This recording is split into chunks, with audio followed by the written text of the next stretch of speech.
Okay. ल अब यो रेकर्डिङ पनि हुन्छ क्या त्यहाँ। अब स्थानीय सेवा गठन तथा सञ्चालन ऐन छ। अब यो चाहिँ के छ भन्दाखेरि चाहिँ हामीले चाहिँ विशेष त यो कोशी प्रदेश र मध्य प्रदेश केन्द्रित भएर चाहिँ हामी यो पढ्दैछौँ। अब अरूको चाहिँ विज्ञापन नखोलेको कारणले नै हामी चाहिँ त्योसँग चाहिँ हामी रिलेटेड नभएर पढ्दैछौँ भने चाहिँ कोशीसँग र मधेस प्रदेशसँग रिलेटेड भएर पढ्दैछौँ। त्यसबाहेक चाहिँ अब अरूहरूको पनि छ होइन।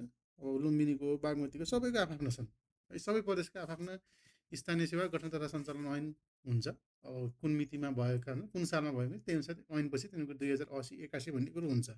अब यो चाहिँ प्रदेश कोशी प्रदेश सरकारद्वारा चाहिँ यो प्रदेश राजपत्रमा चाहिँ मिति 2080 साल पौष 22 गते चाहिँ यो प्रकाशन भएको छ है।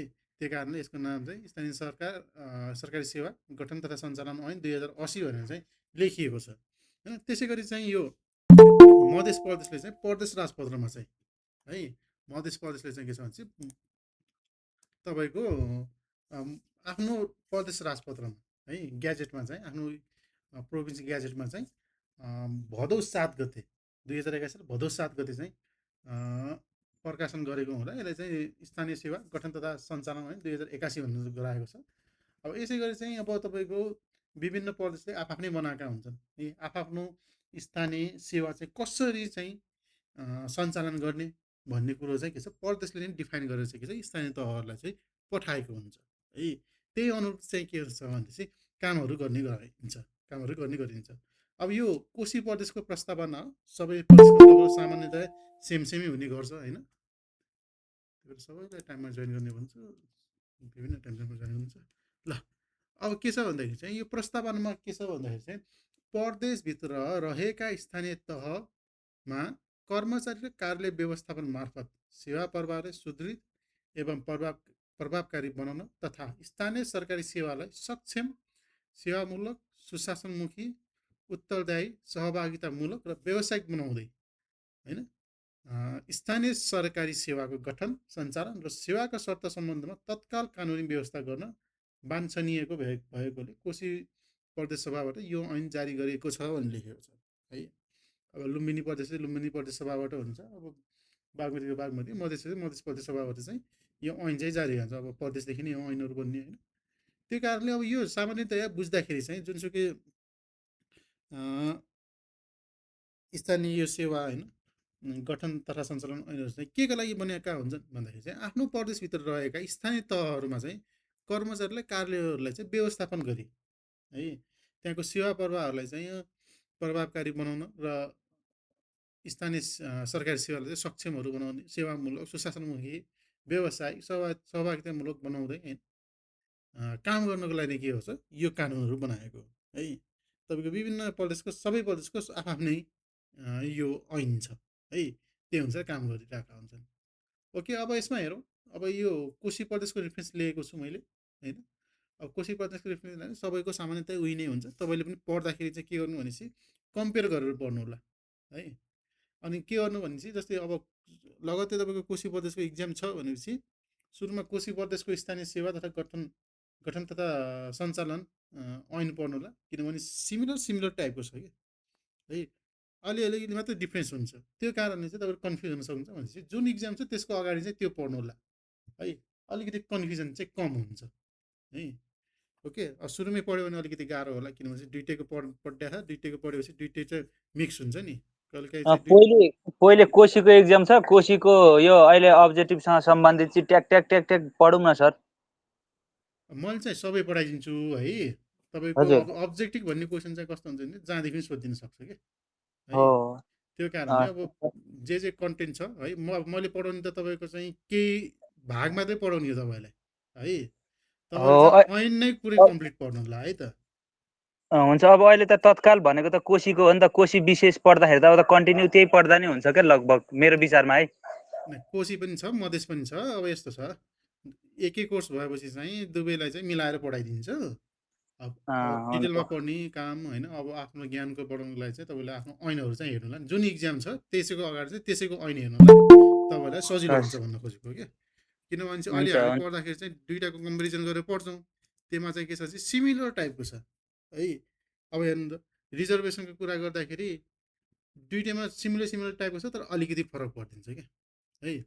कोशीमा दलितकोलाई कति छुट्टाएको छ, मधेसमा दलितकोलाई कति छुट्टाएको छ, ती अङ्कहरूमा फरक पर्न जान्छ। त्यो कारणले चाहिँ मैले के भनेको चाहिँ के हो चाहिँ जुनको इक्जाम छ, कोशी प्रदेशको इक्जाम छ भने चाहिँ सुरु कोशी प्रदेशको यो ऐन पढ्नुला, त्यसपछि मधेसको छ भने मधेसको ऐन पढ्नुला इक्जाम अघि। त्यो चाहिँ तपाईँलाई सजिलो हुन्छ भनेर भन्न खोजेको मात्रै हो है त। ओके ल, अब यो कोशी प्रदेश अन्तर्गतको रहेको भएर अब लगभग सेमै हुन्छ सबैकोमा होइन। अब कर्मचारी भन्नाले के भनेर भन्नेको बुझिन्छ भन्ने कुरो छ। अब कर्मचारी भन्नाले स्थानीय सरकार सेवामा पदमा बहाल रहेको स्थायी अस्थायी र करारका कर्मचारी सम्झाउनुपर्छ भन्ने कुरो छ। र यो शब्दले कर्मचारी समायोजन ऐन 2075 बमोजिम स्थानीय तहमा समायोजन भएका कर्मचारीलाई समेत जनाउँछ भन्ने कुरो छ। अब तपाईँ कतिलाई थाहा होला समायोजन भन्ने, कसैलाई चाहिँ थाहा छैन भन्ने कुरो छ। अब समायोजन भन्ने चाहिँ कस्तो भनेपछि चाहिँ कस्तो भनेपछि यो हाम्रो प्रदेशको संरचना आयो हो कि नै। पहिला चाहिँ सङ्घीय कर्मचारी मात्रै हुन्थे, यो प्रदेशका कर्मचारी स्थानीय तहका कर्मचारी भन्ने हुँदैन थियो होइन। हो त्यस्तोको बेला चाहिँ के हुन्थ्यो भनेपछि चाहिँ अब यो स्थानीय तहहरूमा चाहिँ स्थानीय के अरे स्थानीय तह तथा प्रदेशमा चाहिँ के छ भने उनीहरूले आफ्नै कर्मचारी राख्न पाउने भयो है। ओके, तिनीहरूलाई बाँध्नको लागि चाहिँ प्रदेशको आफ्नो कानुन स्थानीय तहका आफ्नो कानुनले के छ बाँध्न पाउने भयो। त्यो कारणले के भइदियो भनेपछि चाहिँ त्यहाँ कर्मचारीलाई चाहिँ अप्सन दिइयो है, तपाईँहरू चाहिँ कुनमा जान चाहनुहुन्छ है। जस्तै नापीको केसमा के थियो, स्थानीय तहमा पनि नापी प्राविधिक हुने भयो होइन, भयो नि।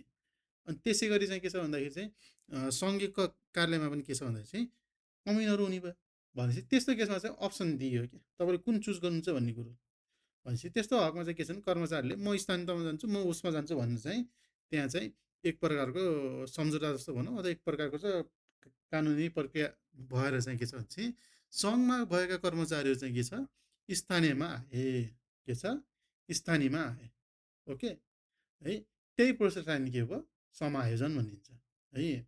त्यो चाहिँ के छ भने चाहिँ समायोजन 2075ले चाहिँ के छ भने चाहिँ विभिन्न कर्मचारी सङ्घका कर्मचारीलाई, नेपाल सरकारका कर्मचारीलाई त्यति बेला चाहिँ के गर्यो भने चाहिँ सङ्घमा बस्ने कि स्थानीय तहमा बस्ने भने त्यही कर्मचारीलाई समेत जोडेर चाहिँ के छ कर्मचारी भनेर भनिन्छ। ओके, त्यसै कार्यालय भयो। अब कार्यालयको हकमा चाहिँ स्थानीय तहको कार्यालय र निकाय सम्झिनुपर्छ भन्ने कुरो छ। जस्तै अब कुनै घोराई उपमहानगरपालिका भनेपछि त्यो कार्यालय भयो होइन। अब कोशीको कुनै पालिका होला होइन, झापाको दमकको होइन, त्यसरी हुने भयो है त। ओके, अब कार्यपालिका भन्ने कुरो छ।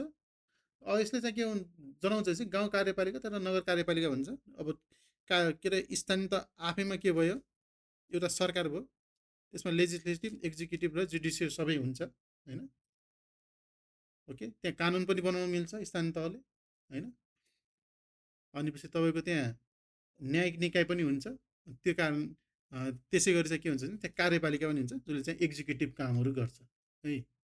ओके, त्यो छ। अब परिवार भन्ने सम्झिनुपर्छ। अब किनभने चाहिँ विभिन्न कुरामा आउँछ होइन, विभिन्न कुरामा चाहिँ परिवार भनेको के भन्यो भने आउनसक्छ। त्यो कारण चाहिँ परिवार भन्नाले चाहिँ कर्मचारीसँग बस्ने तथा निज आफूले पालन पोषण गर्नुपर्ने पति पत्नी छोराछोरी धर्मपुत्र पुत्री अनि पछिबाट बाबु वा सौतेलो बाबु वा धर्म बाबु होइन, वा आमा वा सौतेनी आमा वा धर्म आमा बाजे बजै तथा सासू ससुरलाई समेत सम्झाउनुपर्छ भने चाहिँ यसरी चाहिँ कोशी प्रदेशले चाहिँ यसरी चाहिँ परिवारको व्याख्या गर्यो है। मध्य प्रदेशमा आउनुला, मध्य प्रदेशमा यही छ कि फरक छ हेर्नु होला है त। ओके, अब स्थानीय तह भनेपछि अब स्थानीय तह भनेपछि तपाईँको कोशी प्रदेशभित्रका चाहिँ गाउँपालिका नगरपालिका उपमहानगरपालिका र महानगरपालिका सम्झिनुपर्छ भनेर लेखेको छ। अब मध्य प्रदेशको भएपछि मध्य प्रदेशभित्रका बुझ्नुपर्छ हामीले है। ओके, अर्को चाहिँ प्रमुख प्रशासकीय अधिकृत छ। अब यो दफा 109 बमोजिम प्रमुख प्रशासकीय अधिकृत सम्झिनुपर्छ भन्ने कुरो छ। प्रमुख प्रशासकीय अधिकृत भनेको चाहिँ के भन्छ नगरपालिकाको अथवा स्थानीय तहको चाहिँ प्रमुख होइन, हाकिम भनौँ अथवा कार्यालय प्रमुख भनेर चाहिँ बुझ्नुपर्छ है तपाईँहरूले। के छ स्थानीय तहको चाहिँ हाकिम भनेर सम्झिनुपर्छ। ओके, अब स्थानीय तहहरूमा के हुन्छ भने चाहिँ सबै कर्मचारीहरू चाहिँ के भइदिन्छ भनेपछि चाहिँ स्थानीय तहदेखि नै अथवा प्रदेशदेखि खटिएका प्रदेशको लोकसेवादेखि आएका हुन्छन्। तर अहिलेको केसमा चाहिँ के छ भने चाहिँ यो प्रमुख प्रशासकीय अधिकारी चाहिँ यो सङ्घीय मामले तथा सामान्य प्रशासन मन्त्रालय सङ्घीय कर्मचारी चाहिँ खटाउने गरेको छ। अब सङ्घीय निचामती ऐन आएपछि चाहिँ बिस्तारै बिस्तारै चाहिँ के गर्ने प्लान छ भने चाहिँ प्रदेशका आफ्नै प्रमुख प्रशासकीय अधिकृत पद बनाएर होइन त्यसरी चाहिँ काम चलाउने भन्दा पनि त्यसरी चाहिँ पदस्थ के अरे पदपूर्ति गरेर अनि विभिन्न पालिकामा चाहिँ पदस्थापना गरिने चाहिँ छ। अब सङ्घीय निजामती ऐन 2000 सङ्घीय निजामती ऐन अब तर्जुमा 45 हुने कुरो छ। त्यसपछि चाहिँ सङ्घीय निजामती ऐन पनि आउने लगभग पक्का पक्की छ है त। ओके, अब प्रदेश भन्नाले चाहिँ कोशी प्रदेश सम्झिनुपर्छ, मधेसकोमा चाहिँ मधेस प्रदेश सम्झिनुपर्छ होइन तपाईँहरूले। अब प्रदेश किताबखाना भन्नाले चाहिँ अब त प्रदेश निजामती सेवा तथा स्थानीय सरकारी सेवाका कर्मचारीको अभिलेख राख्ने परियोजनाको लागि मन्त्रालय अन्तर्गत रहेको शाखा सम्झिनुपर्छ भन्ने कुरो छ। अब सङ्घको कर्मचारीको हकमा चाहिँ निजामती किताबखाना हुन्छ। निजामती किताबखानामा चाहिँ शिक्षकको पनि हुन्छ, त्यो कर्मचारीको हुन्छ, फोर्स लाइनको पनि हुन्छ, छुट्टा छुट्टै हुन्छ होइन। हुन त एउटै हुन्छ तर शाखाहरू चाहिँ छुट्टै छुट्टै हुन सक्छ अथवा त्यसरी व्यवस्थापन गरेको हुन्छ। ओके, अब प्रदेशको हकमा चाहिँ के हुन्छ भनेपछि अब सुरुमा त यो किताबखाना भनेको के हो भन्ने कुरो हुन्छ है। किताबखाना भनेको चाहिँ कर्मचारीको विवरण राख्ने निकाय चाहिँ के छ, किताबखाना है। कहिले कदम कदाचित कसरी तपाईँलाई सोधिहाल्यो नि किताबखाना भनेको के हो भनेपछि चाहिँ अब यसको लिटरल शाब्दिक अर्थले पनि अलिकति पत्ता लगाउन गाह्रो छ। किताबखाना भने चाहिँ के हो भन्ने कुरो चाहिँ अलिकति थाहा पाउन गाह्रो छ। अब किताबखाना चाहिँ के भनेपछि तपाईँको व्यक्तिगत विवरण है, तपाईँले कहिले जागिर खानुभयो होइन, तपाईँको पारिवारिक विवरण, तपाईँको जन्म मितिहरू होइन, तपाईँको शिक्षाको सम्बन्धी होइन, तपाईँको शैक्षिक योग्यताहरू के छ, के पढ्नु भएको छ, अनि तपाईँको बढुवा कहिले भयो, के छ, तपाईँको पारिवारिक विवरण सबै चिज राख्ने नै के हो, किताबखाना हो। अब सङ्घीय कर्मचारीको हकमा चाहिँ एउटा किताबखाना छ र प्रदेशको हकमा चाहिँ केही समयसम्म चाहिँ किताबखाना थिएन। पछि चाहिँ यो प्रदेश किताबखाना खुलिसकेपछि चाहिँ तपाईँहरूले चाहिँ के हुन्छ भने आफ्नो कर्मचारी विवरण त्यहाँ दर्ता गर्नुहुन्छ। त्यो बापत चाहिँ है, त्यो बापत चाहिँ तपाईँले चाहिँ एउटा कर्मचारी सङ्केत नम्बर पाउनुहुन्छ है। के छ, कर्मचारी सङ्केत नम्बर पाउनुहुन्छ। अब सङ्घीय कर्मचारीको हकमा चाहिँ नम्बर मात्रै हुन्छ। जस्तै मेरो 234451 भनेर चाहिँ मेरो सङ्केत नम्बर छ होइन। म त्यो समयमा चाहिँ दर्ता गरेर मेरो त्यो नम्बर आयो भने चाहिँ अब मेरो कर्मचारीलाई मलाई चिन्नको लागि चाहिँ के छ भने मलाई याद गर्दाखेरि अथवा मलाई चिन्दाखेरि चाहिँ के हुन्छ भनेपछि चाहिँ त्यो सङ्केत नम्बर भएपछि मलाई चाहिँ चिन्न सकिन्छ है, मेरो विवरण चाहिँ पत्ता लगाउन सकिन्छ। ओके, भनेपछि तपाईँहरूको पनि के छ भने चाहिँ लुम्बिनीको कर्णालीको चाहिँ होइन त्यसै अनुसार चाहिँ पनि नम्बर हुन्छ र त्यसमा चाहिँ सर्टेन प्रदेशको कोडहरू राखेको हुन्छ। कर्णालीकोमा केआर चाहिँ मैले देखेको थिएँ, लुम्बिनीमा एलबिएससी समथिङ केही होला होइन, बागमतीमा त्यसै गरी नै होला। ओके, त्यो छ। अब मन्त्रालय भन्नाले के बुझ्नुपर्छ भने चाहिँ मुख्यमन्त्री तथा मन्त्री परिषदको कार्यालयहरू सम्झिनुपर्छ। त्यसपछि स्थानीय तह भन्नाले कोशी प्रदेशका भन्नाले यो अघिकै रिपिट भएछ। ल, अब सरकारी स्थानीय सरकारी सेवा भन्नाले दफा 3 बमोजिम स्थानीय तहमा रहने स्थानीय सरकारी सेवा सम्झिनुपर्छ भनेको छ। अब दफा 3मा जुन जुन लेखेको छ अहिले हामी हेर्छौँ त्यो पढ्छौँ है त। ल, यही हो दफा 3 भनेको। अब हेर्नुहोस् त, निजामती सेवा ऐनमा पनि यसै गरी चाहिँ विभिन्न सेवाहरू चाहिँ डिफाइन गरिएको छ त्यहाँ पनि है। हुन त आज मात्रै हो कि विविध सेवा चाहिँ आज मात्रै पास भयो क्या होइन, प्रतिनिधि सभादेखि होइन।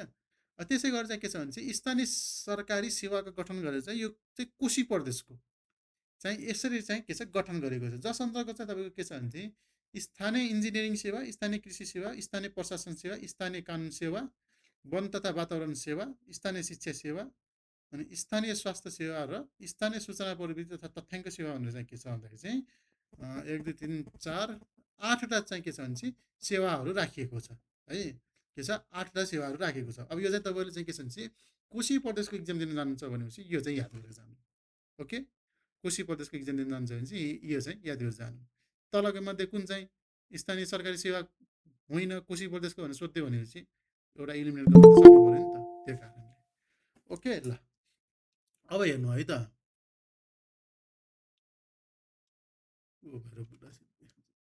ओके, ल के मध्य प्रदेशको स्थानीय सेवा गठन फरक छ भनेर सोधिएको छ। ल भन्नुहोस् त, फरक छ कि सेम छ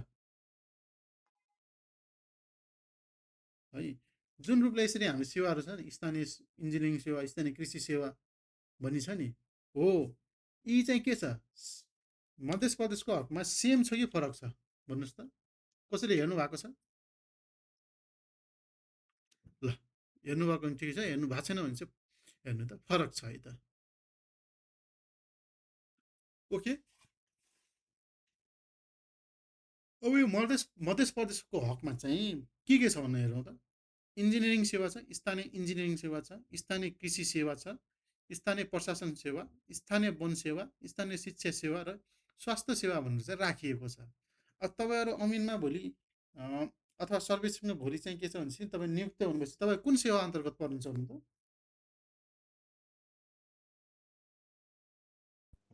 इन्जिनियरिङ सेवा सर। Engineering sir. ओके, ल इन्जिनियरिङ सेवामा पर्नुहुन्छ है त। अब यसै हेरौँ त हामीले यो के छ कोशी र यसमा चाहिँ कति फरक रहेछ नि त भने दुईवटा सेवा चाहिँ फरक रहेछ है त। कानुन कानुन यसमा छैन एउटा होइन मधेसमा, अनि त्यसपछि वन छ, शिक्षा, स्वास्थ्य, सूचना प्रविधि तथा तथ्याङ्क सेवा चाहिँ छैन भन्छ। अनि वन सेवा मात्रै छ मधेसपछि, वन तथा वातावरण मन्त्रालय के अरे सेवा चाहिँ छैन है त भनेपछि सबै प्रदेशहरूका आफ्नो स्थानीय सेवाको गठन भएका हुन्छन्, तिनीहरूलाई आवश्यकता पर्ने गरी चाहिँ राखिएको हुन्छ है।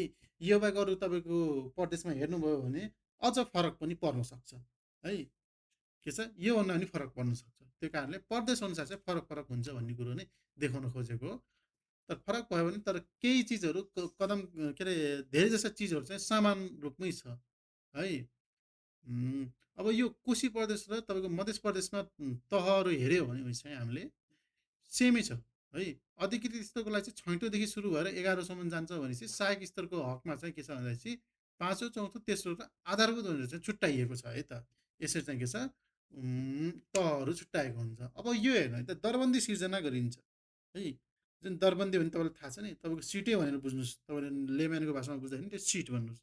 जस्तै एउटा स्थान ल जनकपुर धाम उपमहानगर जनकपुर धाम पालिकामा चाहिँ कतिवटा त धनुषाको कुनै पालिकामा भनौँ होइन कतिवटा दरबन्दी छ भनेर सोध्यो अरे, अमिनको कतिवटा दरबन्दी छ भनेर सोध्यो भनेपछि यदि त्यहाँ कसरी हुन्छ 2वटा दरबन्दी छ भनेपछि चाहिँ यो भैरव बुढा क्षेत्र को रहेछ हो, कतिवटा दरबन्दी छ भनेर सोधेपछि 2वटा दरबन्दी छ भनेपछि त्यहाँ चाहिँ 2वटा सिट चाहिँ छ भनेर चाहिँ बुझ्नुपर्छ क्या। त्यो सिट खाली हुनु पनि सक्छ खाली नहुनु पनि सक्छ है त। ओके, अब दरबन्दी सिर्जनाको प्रक्रियाहरू छ। अब तपाईँको यो कोशी प्रदेशमा पर्नेले त अझ तपाईँको के छ भन्दाखेरि तपाईँहरूले के छ भन्दाखेरि चाहिँ यो सब्जेक्टिभमा पनि यो दिनुपर्छ है।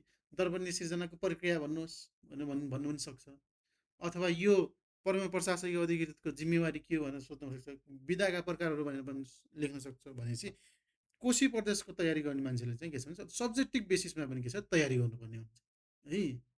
अब स्थानीय तहमा चाहिँ के छ दरबन्दी सिर्जना गर्दाखेरि चाहिँ प्रमुख प्रशासकीय अधिकृतको संयुक्तमा चाहिँ के हुन्छ भनेपछि चाहिँ प्रमुख प्रशासकीय कोअर्डिनेटर बनाएर चाहिँ अझ संयोजक बनाएर चाहिँ के छ समिति गठन गर्छन् र ओएनएम सर्वे चाहिँ गर्छन्। त्यो भनेको अर्गनाइजेसन एन्ड म्यानेजमेन्ट सर्वे गर्छन्। जस्तै अहिलेको यो नयाँ सरकारले पनि के गरिरहेको छ ओएनएम गरिरहेको छ नि त है। ओएनएम गरेर विभिन्न कार्यहरू घटाउने होइन, दोहोरो कार्य भएका सिमिलर टाइपको कार्यहरू भएका चाहिँ कार्य घटाउने भनेर भनेको छ।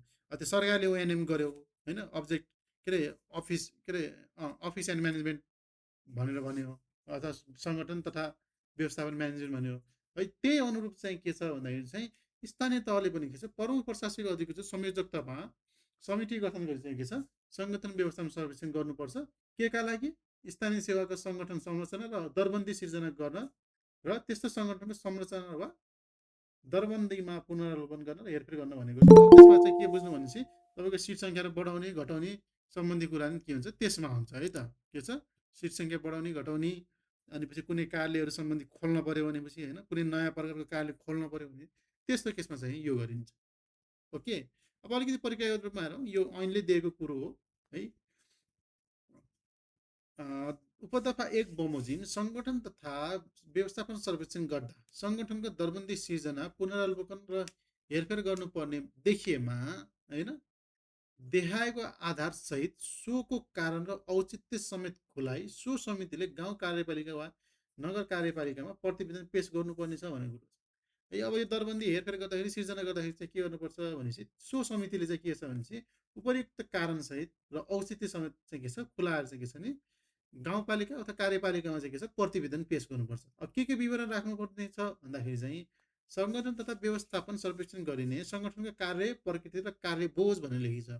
त्यो सङ्गठनको के कार्य प्रकृति छन्, जस्तै अब एउटा भूमि शाखा खोल्नु पऱ्यो अरे है, भूमि शाखा खोल्नु पऱ्यो त्यसको के कस्तो प्रकृतिको हो, त्यसको के काम गर्छ, जग्गा नापजाच गर्ने, फिल्ड रेखाङ्कन गर्ने, होइन? अनि त्यसको कार्यबोझहरूको विश्लेषण गर्ने के गर्नुपर्ने हो, होइन?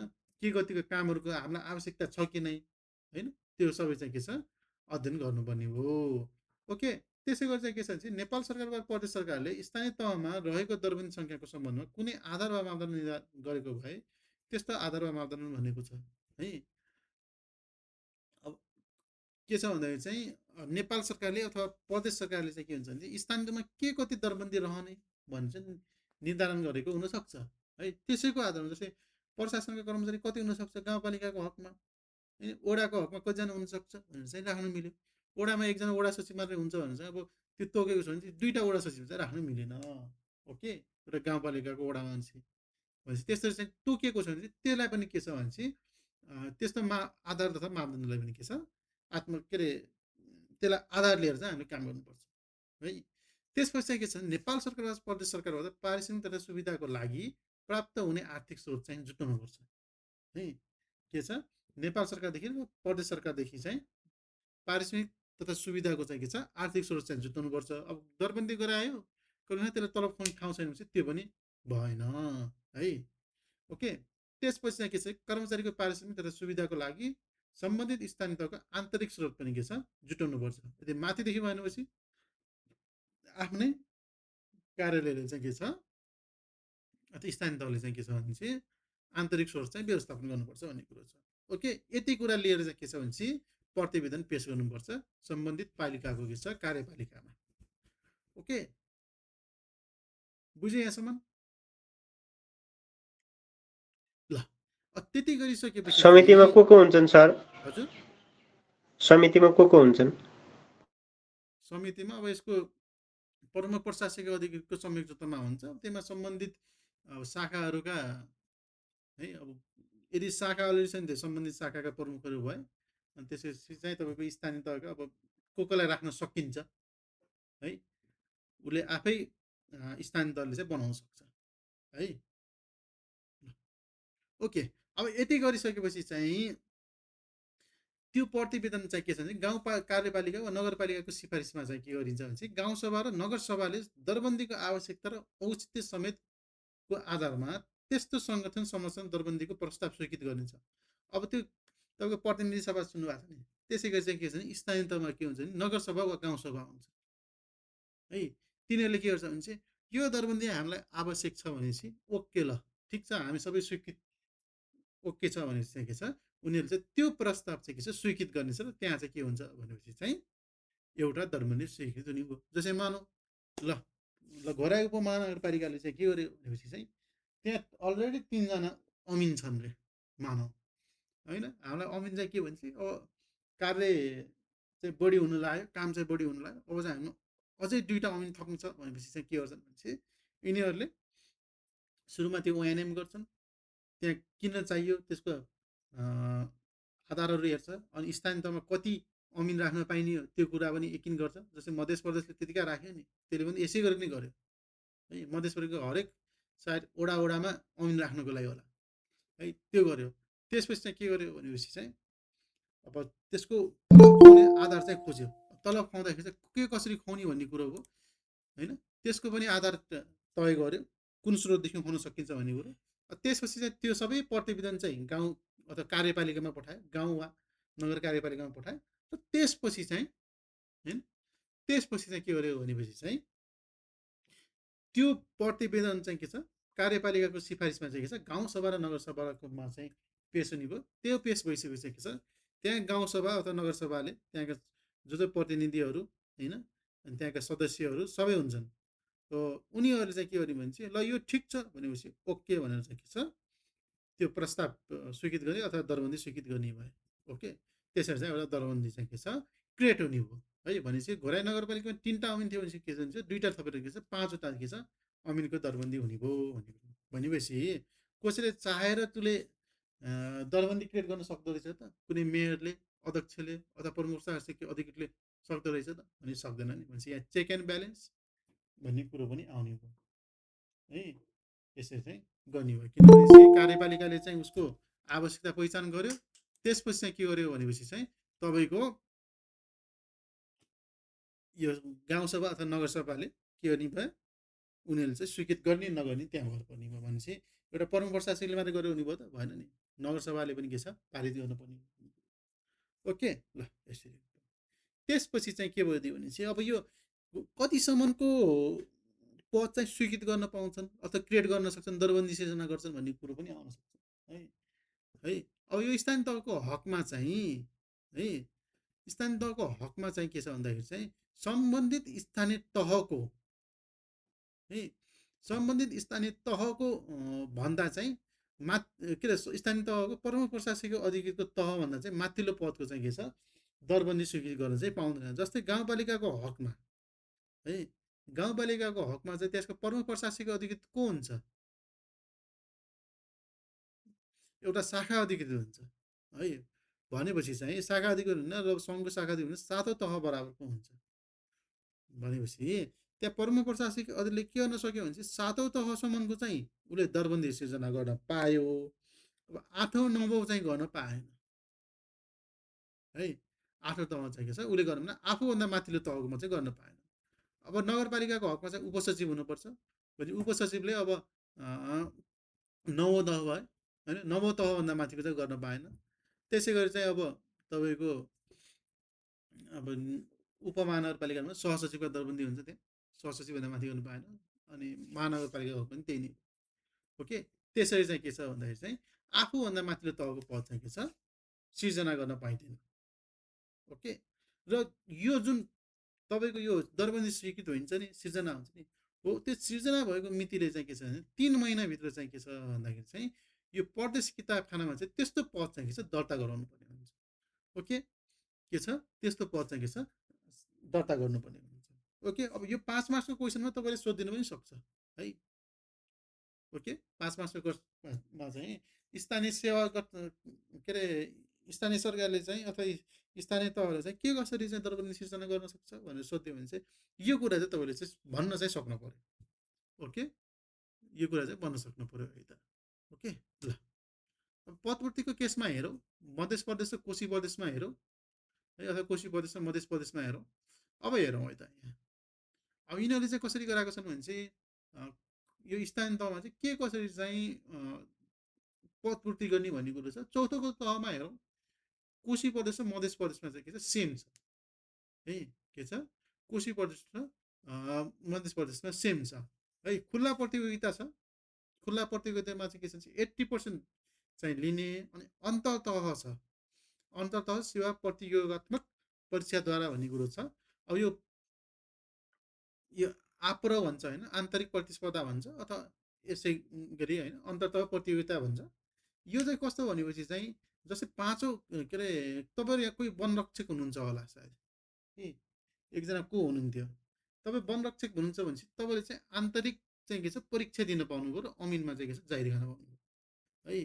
कति ठाउँमा हामीले देखेका हुन्छौँ अमिनको सिट चाहिँ के हुन्छ भने चाहिँ आप्रोमा इक्जाम दिने कोही हुँदैन, त्यो कारणले खाली गइदिन्छ है।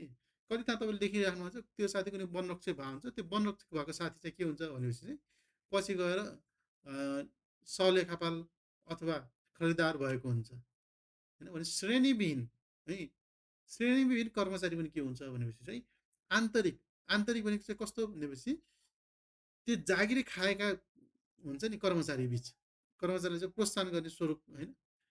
जागिरै खाएका मान्छेले पनि के हुन्छ भनेपछि ती भित्र मात्रै प्रतिस्पर्धा गर्ने, आन्तरिक रूपमा प्रतिस्पर्धा गर्ने गरी चाहिँ के हुन्छ भनेपछि परीक्षा लिन्छ र त्यो परीक्षामा जो चाहिँ उत्कृष्ट हुन्छ होइन, लोकसेवाको त्यही छ, जो उत्कृष्ट छ जसले बढी नम्बर लियो उसैलाई लिनु त छ भनेपछि त्यसलाई चाहिँ के छ सिलेक्सन गर्ने काम गरिन्छ।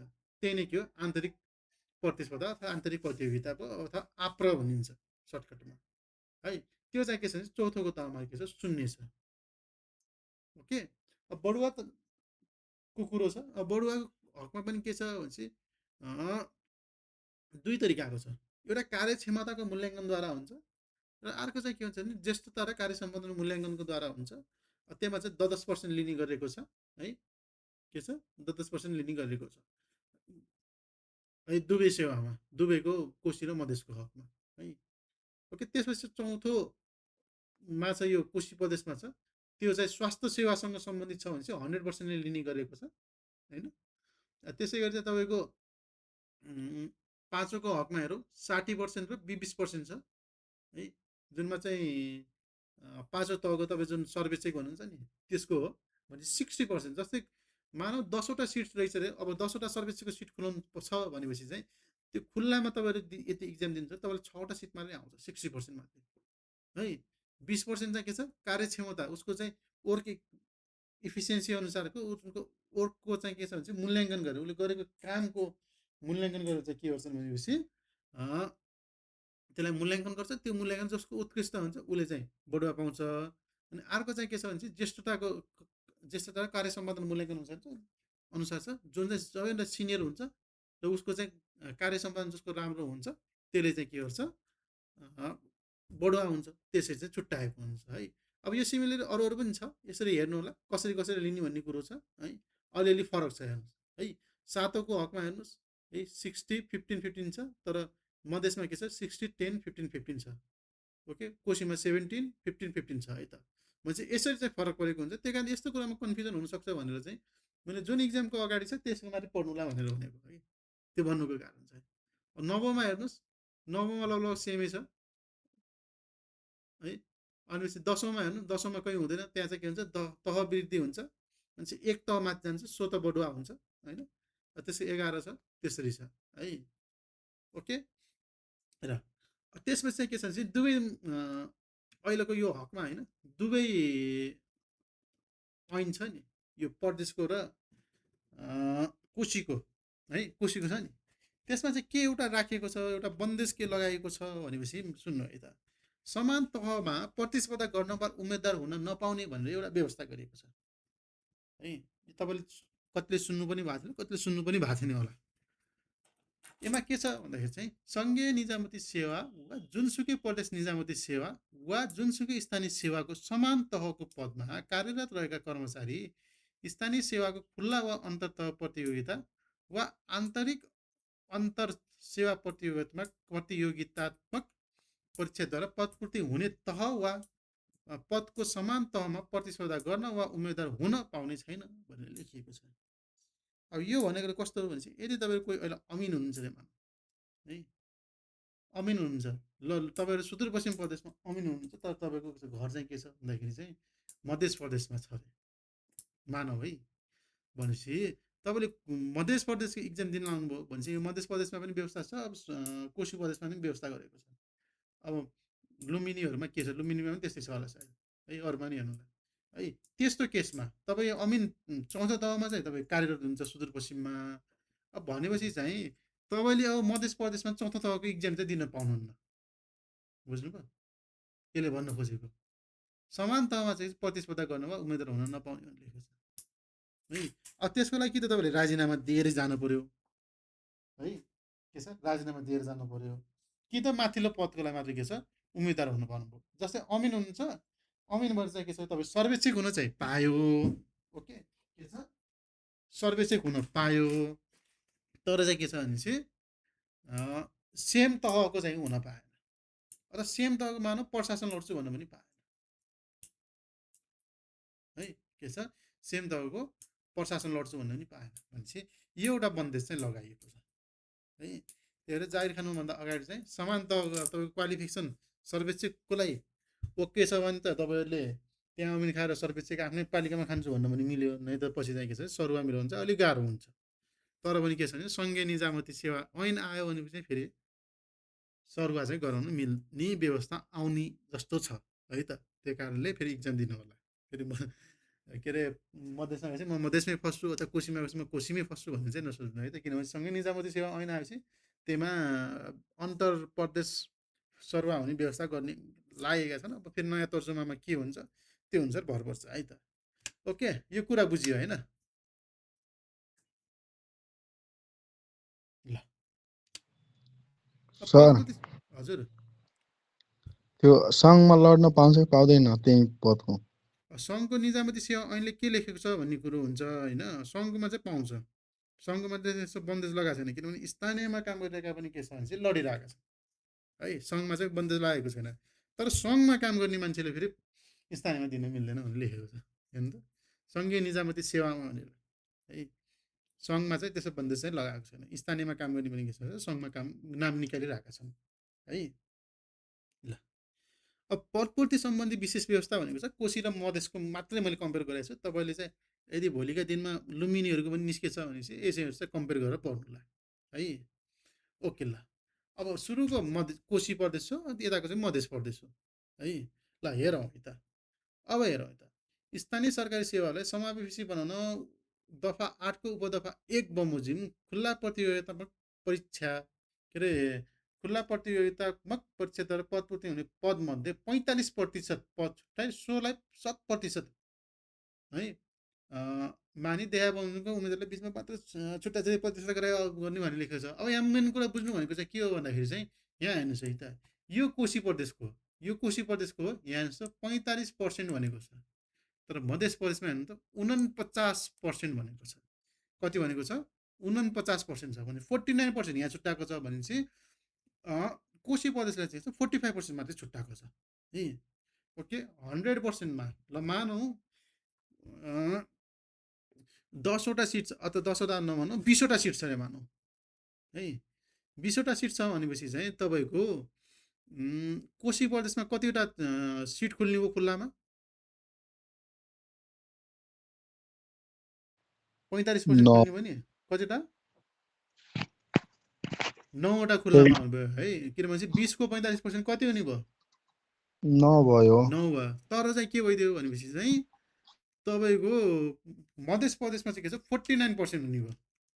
के छ 49% हुने भयो भनेपछि 0.49 इन्टु 20 सिट भइसकेको थियो, 9.8 भयो भनेपछि अब चाहिँ के भइदियो भनेपछि 9.8 सिट चाहिँ खुल्ने भयो। तर चाहिँ के छ 0.8 मा चाहिँ कोही व्यक्ति अटाउँछ र सिट पाउँछ र पाउँदैन नि भनेपछि 0.8 पोइन्ट हुन्छ नि जुन चाहिँ त्यो चाहिँ के छ भने अर्को वर्षको लागि चाहिँ के छ राखिन्छ। भनेपछि अर्को वर्षमा पनि के छ भने 0.2 आइदियो भने चाहिँ के छ एक सिट भइदिन्छ, त्यो एक सिट चाहिँ खुल्लामा गइदिन्छ भन्ने के अरे त्यहीमा गइदिन्छ भन्ने कुरो मलाई खुल्ला के अरे खुल्ला भने क्या है।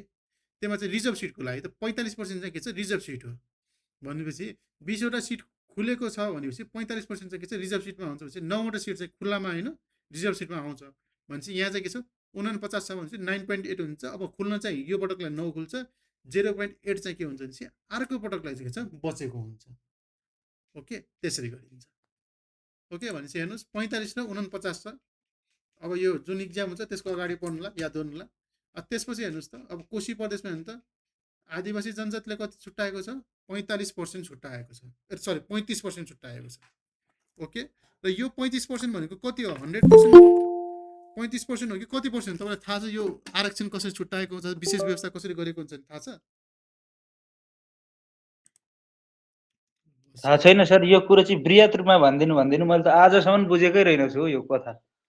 भोसर पनि जोइन हुनुभएको छ है। ल ल यो चाहिँ कस्तो हो भनेपछि चाहिँ मानौँ अब सजिलोको लागि 100 मानौँ के छ भने कोशी प्रदेशको हकमा चाहिँ 100वटा अमिनको सिट छुट्टा छ अरे भनौँ। 100वटा अमिनको सिट छुट्टाएको छ भनेपछि चाहिँ तपाईँलाई अब ओपन सिटमा चाहिँ कति हुने भयो? ओपनमा 55% भयो कि नै भने 55वटा सिट चाहिँ के छ खुल्लामा जाने भयो के है। के छ 55वटा सिट चाहिँ खुल्लामा जाने भयो। ल रिजर्भ कोटामा भनौँ होइन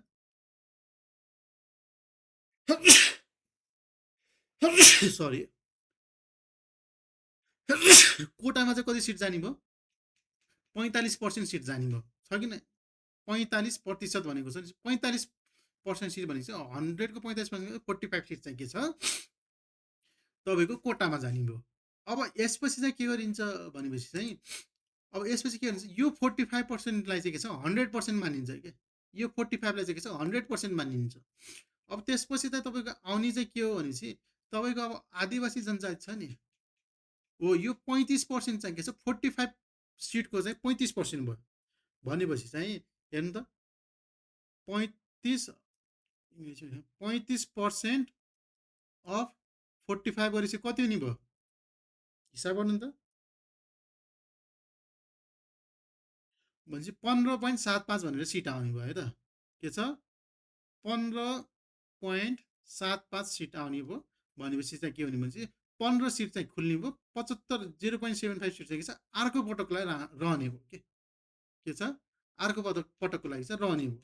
त्यसै गरी हेर्नु त महिलाको लागि कति छ 33% छ कि नै भनेपछि के छ महिलाको लागि 33% छ भनेपछि चाहिँ तपाईँको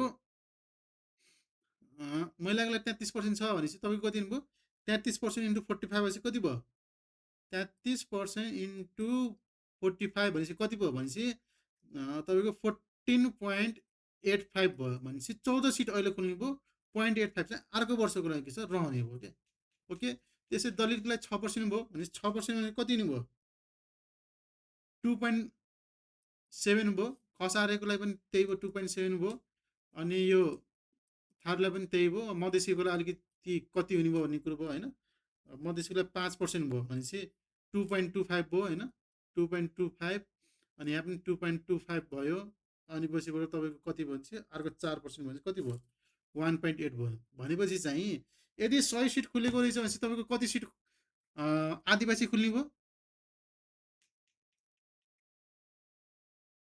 15 सिट खुल्ने भयो महिला कति भयो 14 खुल्ने भयो दलित कति भयो 2 खुल्ने भयो अनि खसारे 2 खुल्ने भयो थारू 2 खुल्ने भयो अनि पछि मधेसी 2 खुल्ने भयो अनि मुस्लिम 2 अनि अपाङ्ग 1 खुल्ने भयो भनेपछि चाहिँ टोटलमा चाहिँ के छ 100मा 100 सिट पनि नखुल्न सक्छ कि किनभने चाहिँ पोइन्टले गर्दा चाहिँ के छ पछि फरक पार्ने भयो है र यो पोइन्टको कुरा के भइदिन्छ भनेपछि चाहिँ है पोइन्टको कुरा चाहिँ के भइदिन्छ भनेपछि अर्को वर्ष जस्तै अर्को वर्षमा के भनेपछि टोटल सिट चाहिँ के थियो भनेपछि 80 सिट थियो अरे है अर्को वर्षमा चाहिँ के छ अर्को वर्षमा खुल्दाखेरि चाहिँ के छ 80 सिट थियो अरे भनेपछि 80 को कोटामा कति जाने भयो 45% जाने भयो कति भयो 80 को 45%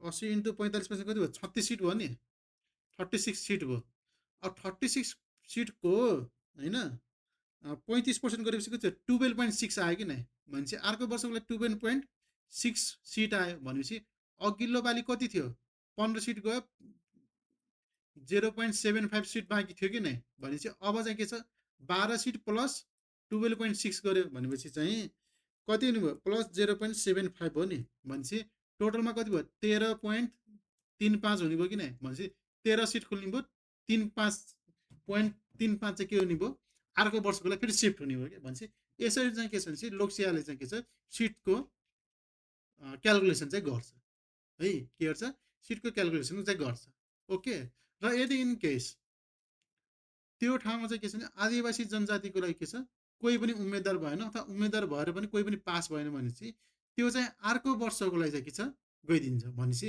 ल 15 सिट आदिवासी जनजाति थिए अरे है अमिनकोमा तर 15 सिट मध्ये चाहिँ 15ले नै निकालेन अथवा 15 मध्ये चाहिँ के छ भने 12 जनाले निकाले 3वटा सिट चाहिँ खाली भइदियो अरे भनेपछि त्यो 3वटा सिट पनि के हुन्छ भने प्लस यहाँ 3 सिट गरेर अर्को वर्षमा फेरि खुलिदिन्छ कि भनेपछि के छ 16.35 हुन्छ भने 16 सिट खुलिदिन सक्छ ओके भनेपछि एक वर्ष प्रयोग नभएको कोटाको सिटहरू चाहिँ के भइदिन्छ भनेपछि अर्को वर्ष प्रयोग भइदिन्छ के हुन्छ अर्को वर्ष प्रयोग भइदिन्छ र अर्को वर्ष पनि यदि खाली गइदियो भनेपछि ओके अर्को वर्ष पनि खाली गइदियो भनेपछि चाहिँ त्यो सिट चाहिँ खुल्लामा गइदिन्छ जस्तै मानौँ ल यो थारूको सिटमा मानौँ फर इक्जाम्पल थारूको सिटमा चाहिँ के छ भने 2080-81मा पनि के थियो एक सिट थियो अरे है के थियो एक सिट थियो त्यो कसले पनि नाम निकालेन है 80-81मा त्यसपछि कहाँ 81-82मा पनि थियो 81-82मा के थियो त्यो एक सिट त्यही एक सिट यता आइदियो भनेपछि त्यहाँ पनि कसैले नाम निकालेन भनेपछि यो सिट चाहिँ के हुन्छ खुल्लामा गइदिन्छ अटोमेटिकली कहाँ के हुन्छ खुल्लामा गइदिन्छ है यसरी चाहिँ व्यवस्था गरेको हुन्छ कहिलेकाहीँ देख्नुभएको हुन्छ नि तपाईँले के हुन्छ भनेपछि त्यो सिट खुल्दाखेरि कहिलेकाहीँ चाहिँ के हुन्छ भने दलितको लागि मात्रै खुल्दै हुन्छ कहिले महिलाको लागि मात्रै खोलिदिएको हुन्छ त्यो चाहिँ कसरी आउँछ भनेपछि चाहिँ त्यो अघिल्लो वर्षमा त्यो फुलफिल नभएर यो पालि चाहिँ त्यसलाई मात्रै पालो भएपछि चाहिँ के छ खुल्छ अथवा अघिल्लो पालि 0.59 भनेर आएको थियो अहिले पालि चाहिँ के छ भनेपछि एक सिट थियो एक सिट गर्दाखेरि पनि त्यहाँ रिजर्भ सिटहरू लागेर चाहिँ के छ भने 0.2 आइदियो भनेपछि एक सिट आइदियो नि भनेपछि महिलामा यति गरेपछि के छ टोटलमा 1 भन्दा बढी भनेपछि एक सिट यसरी खुलिदिन्छ क्या भनेपछि पदपूर्तिको विशेष व्यवस्थामा चाहिँ के छ यसरी सिट सङ्ख्याहरू चाहिँ के छ निर्धारण गरिएको हुन्छ है त यो लोकसेवा आयोगसँग चाहिँ के छ हरेक वर्ष चाहिँ यो विवरण अद्यावधि गरिरहेको हुन्छ र त्यही अनुसार चाहिँ के छ यो विवरणहरू चाहिँ के छ आउने गर्छ है त त्यही अनुसार चाहिँ सिटहरू पनि खुल्ने गर्छ ओके ल अब हेरौँ यहाँ यो बुझ्यो नि कसरी निकाल्छ भन्ने कुरो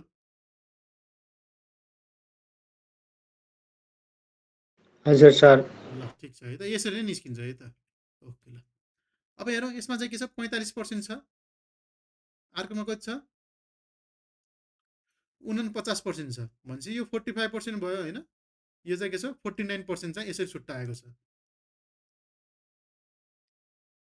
49% हुने यसरी छुट्टाएको छ।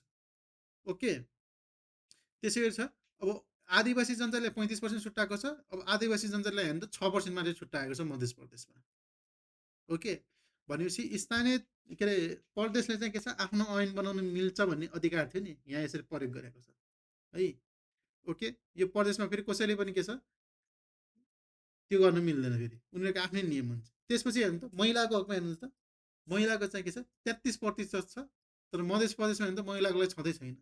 छ त कोही देख्नु पो छैन नि। ओके, तर के छ भनेपछि मध्य प्रदेशमा विशेष व्यवस्था के छ भनेपछि जुनसुकै कोटा छुट्टाएको छ नि हो, त्यो कोटामा चाहिँ के गरेछ भनेपछि 50% सिट चाहिँ महिलाको लागि छुट्याइदिएको छ। ओके, तपाईँको अहिले खुल्दाखेरि के छ मधेसी महिला, दलित महिला, अपाङ्ग महिला भनेर खुलेको होला है, थारू महिलाहरू खुलेको होला। त्यो यो कारणले यसमा चाहिँ के छ व्यवस्था गरेको छ, त्यो कारणले चाहिँ के छ तपाईँहरूको महिलाको सिट भनेर छुट्टै आइदिएको छ। महिलाहरूलाई चाहिँ अझ सजिलो बनाइदिएको छ यो सरकारी सेवामा आउनको लागि, उहाँको प्रतिनिधित्व गर्न, महिलाको प्रतिनिधित्व गर्नको लागि चाहिँ के छ अझ सजिलो पारेको छ है। भनेपछि मानौँ अघि कति सिट थियो अरे ल ल 100 सिटमा 50 के अरे यसको हिसाब गर्दाखेरि मानौँ चाहिँ के छ भनेपछि मधेसी सिटमा चाहिँ टोटल 30 सिट आयो भनेपछि चाहिँ के हुन्छ भनेपछि 15 सिट पुरुषको लागि, 15 सिट के गरिन्छ महिलाको लागि चाहिँ के छ छुट्याएर आएको हुन्छ।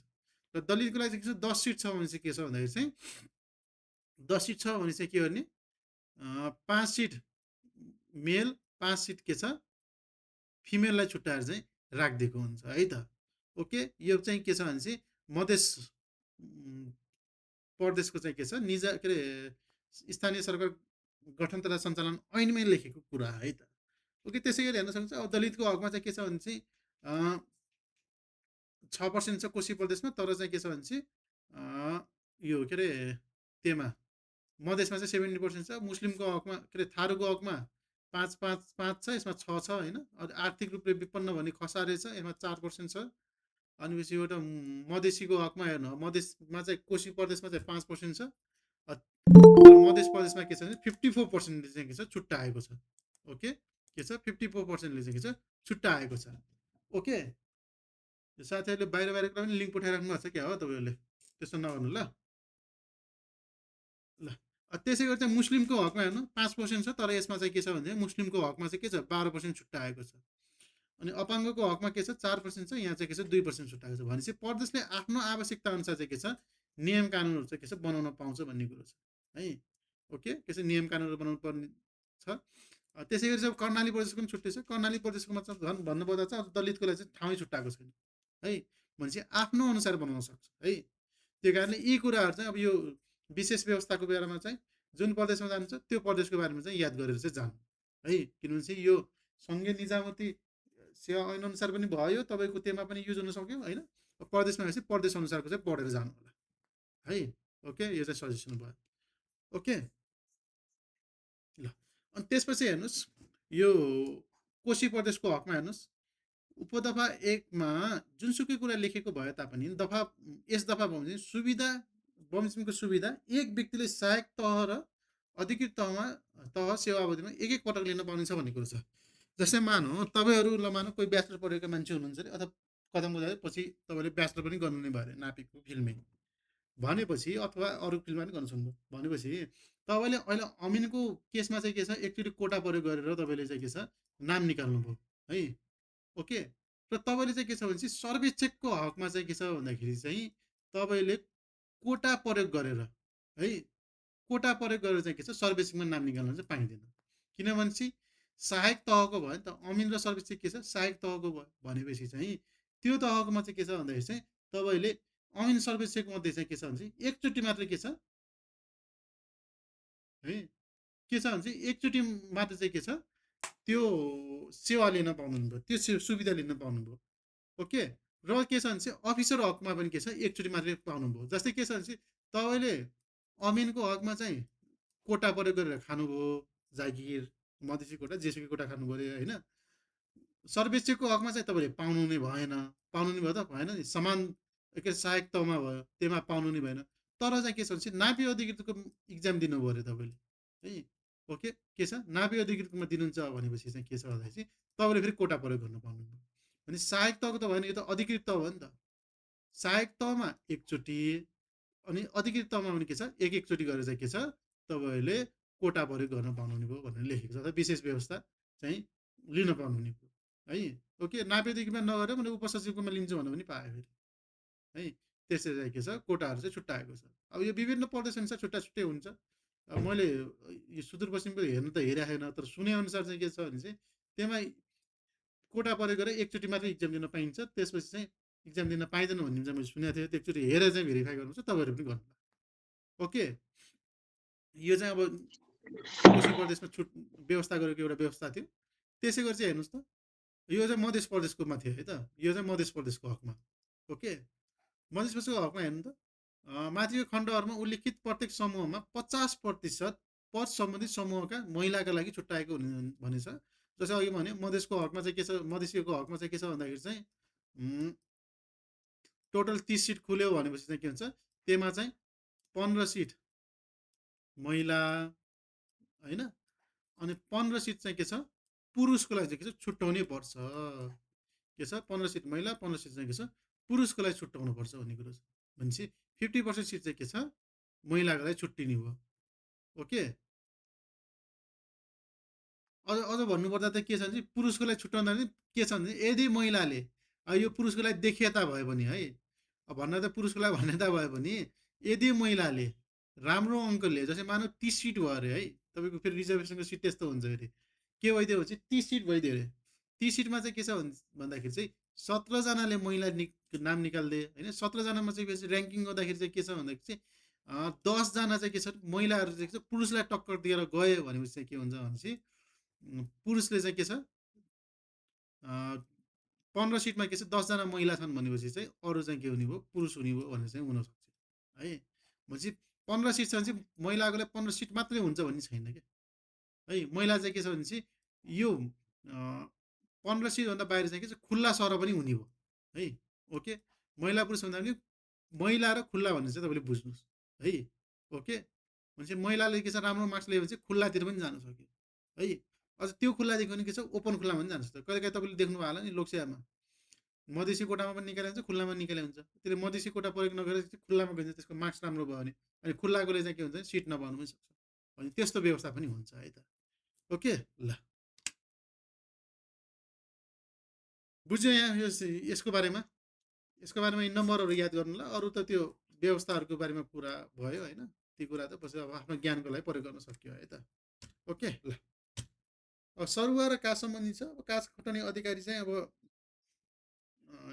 यो नगर कार्यपालिकाले तोकेको मापदण्ड बमोजिम चाहिँ यो प्रमुख प्रशासक अधिकृतलाई चाहिँ खटाउने अधिकार दिएको हुन्छ होइन। आफ्नो स्थानीय तहभित्र चाहिँ है के छ स्थानीय तहभित्र चाहिँ खटाउन मिल्यो, त्यो बाहेक चाहिँ अरू मिलेन है त। ओके अब त्यसपछि तहवृद्धि तथा बढुवा भन्ने हुन्छ। अब हाम्रो सङ्घीय निजामती सेवा ऐन पनि अब तहगत आउने कुरो छ। त्यो चाहिँ अब सबै कर्मचारी तहगत नै हुने नै भयो होइन। अहिले चाहिँ हाम्रो श्रेणीगत छौँ होइन।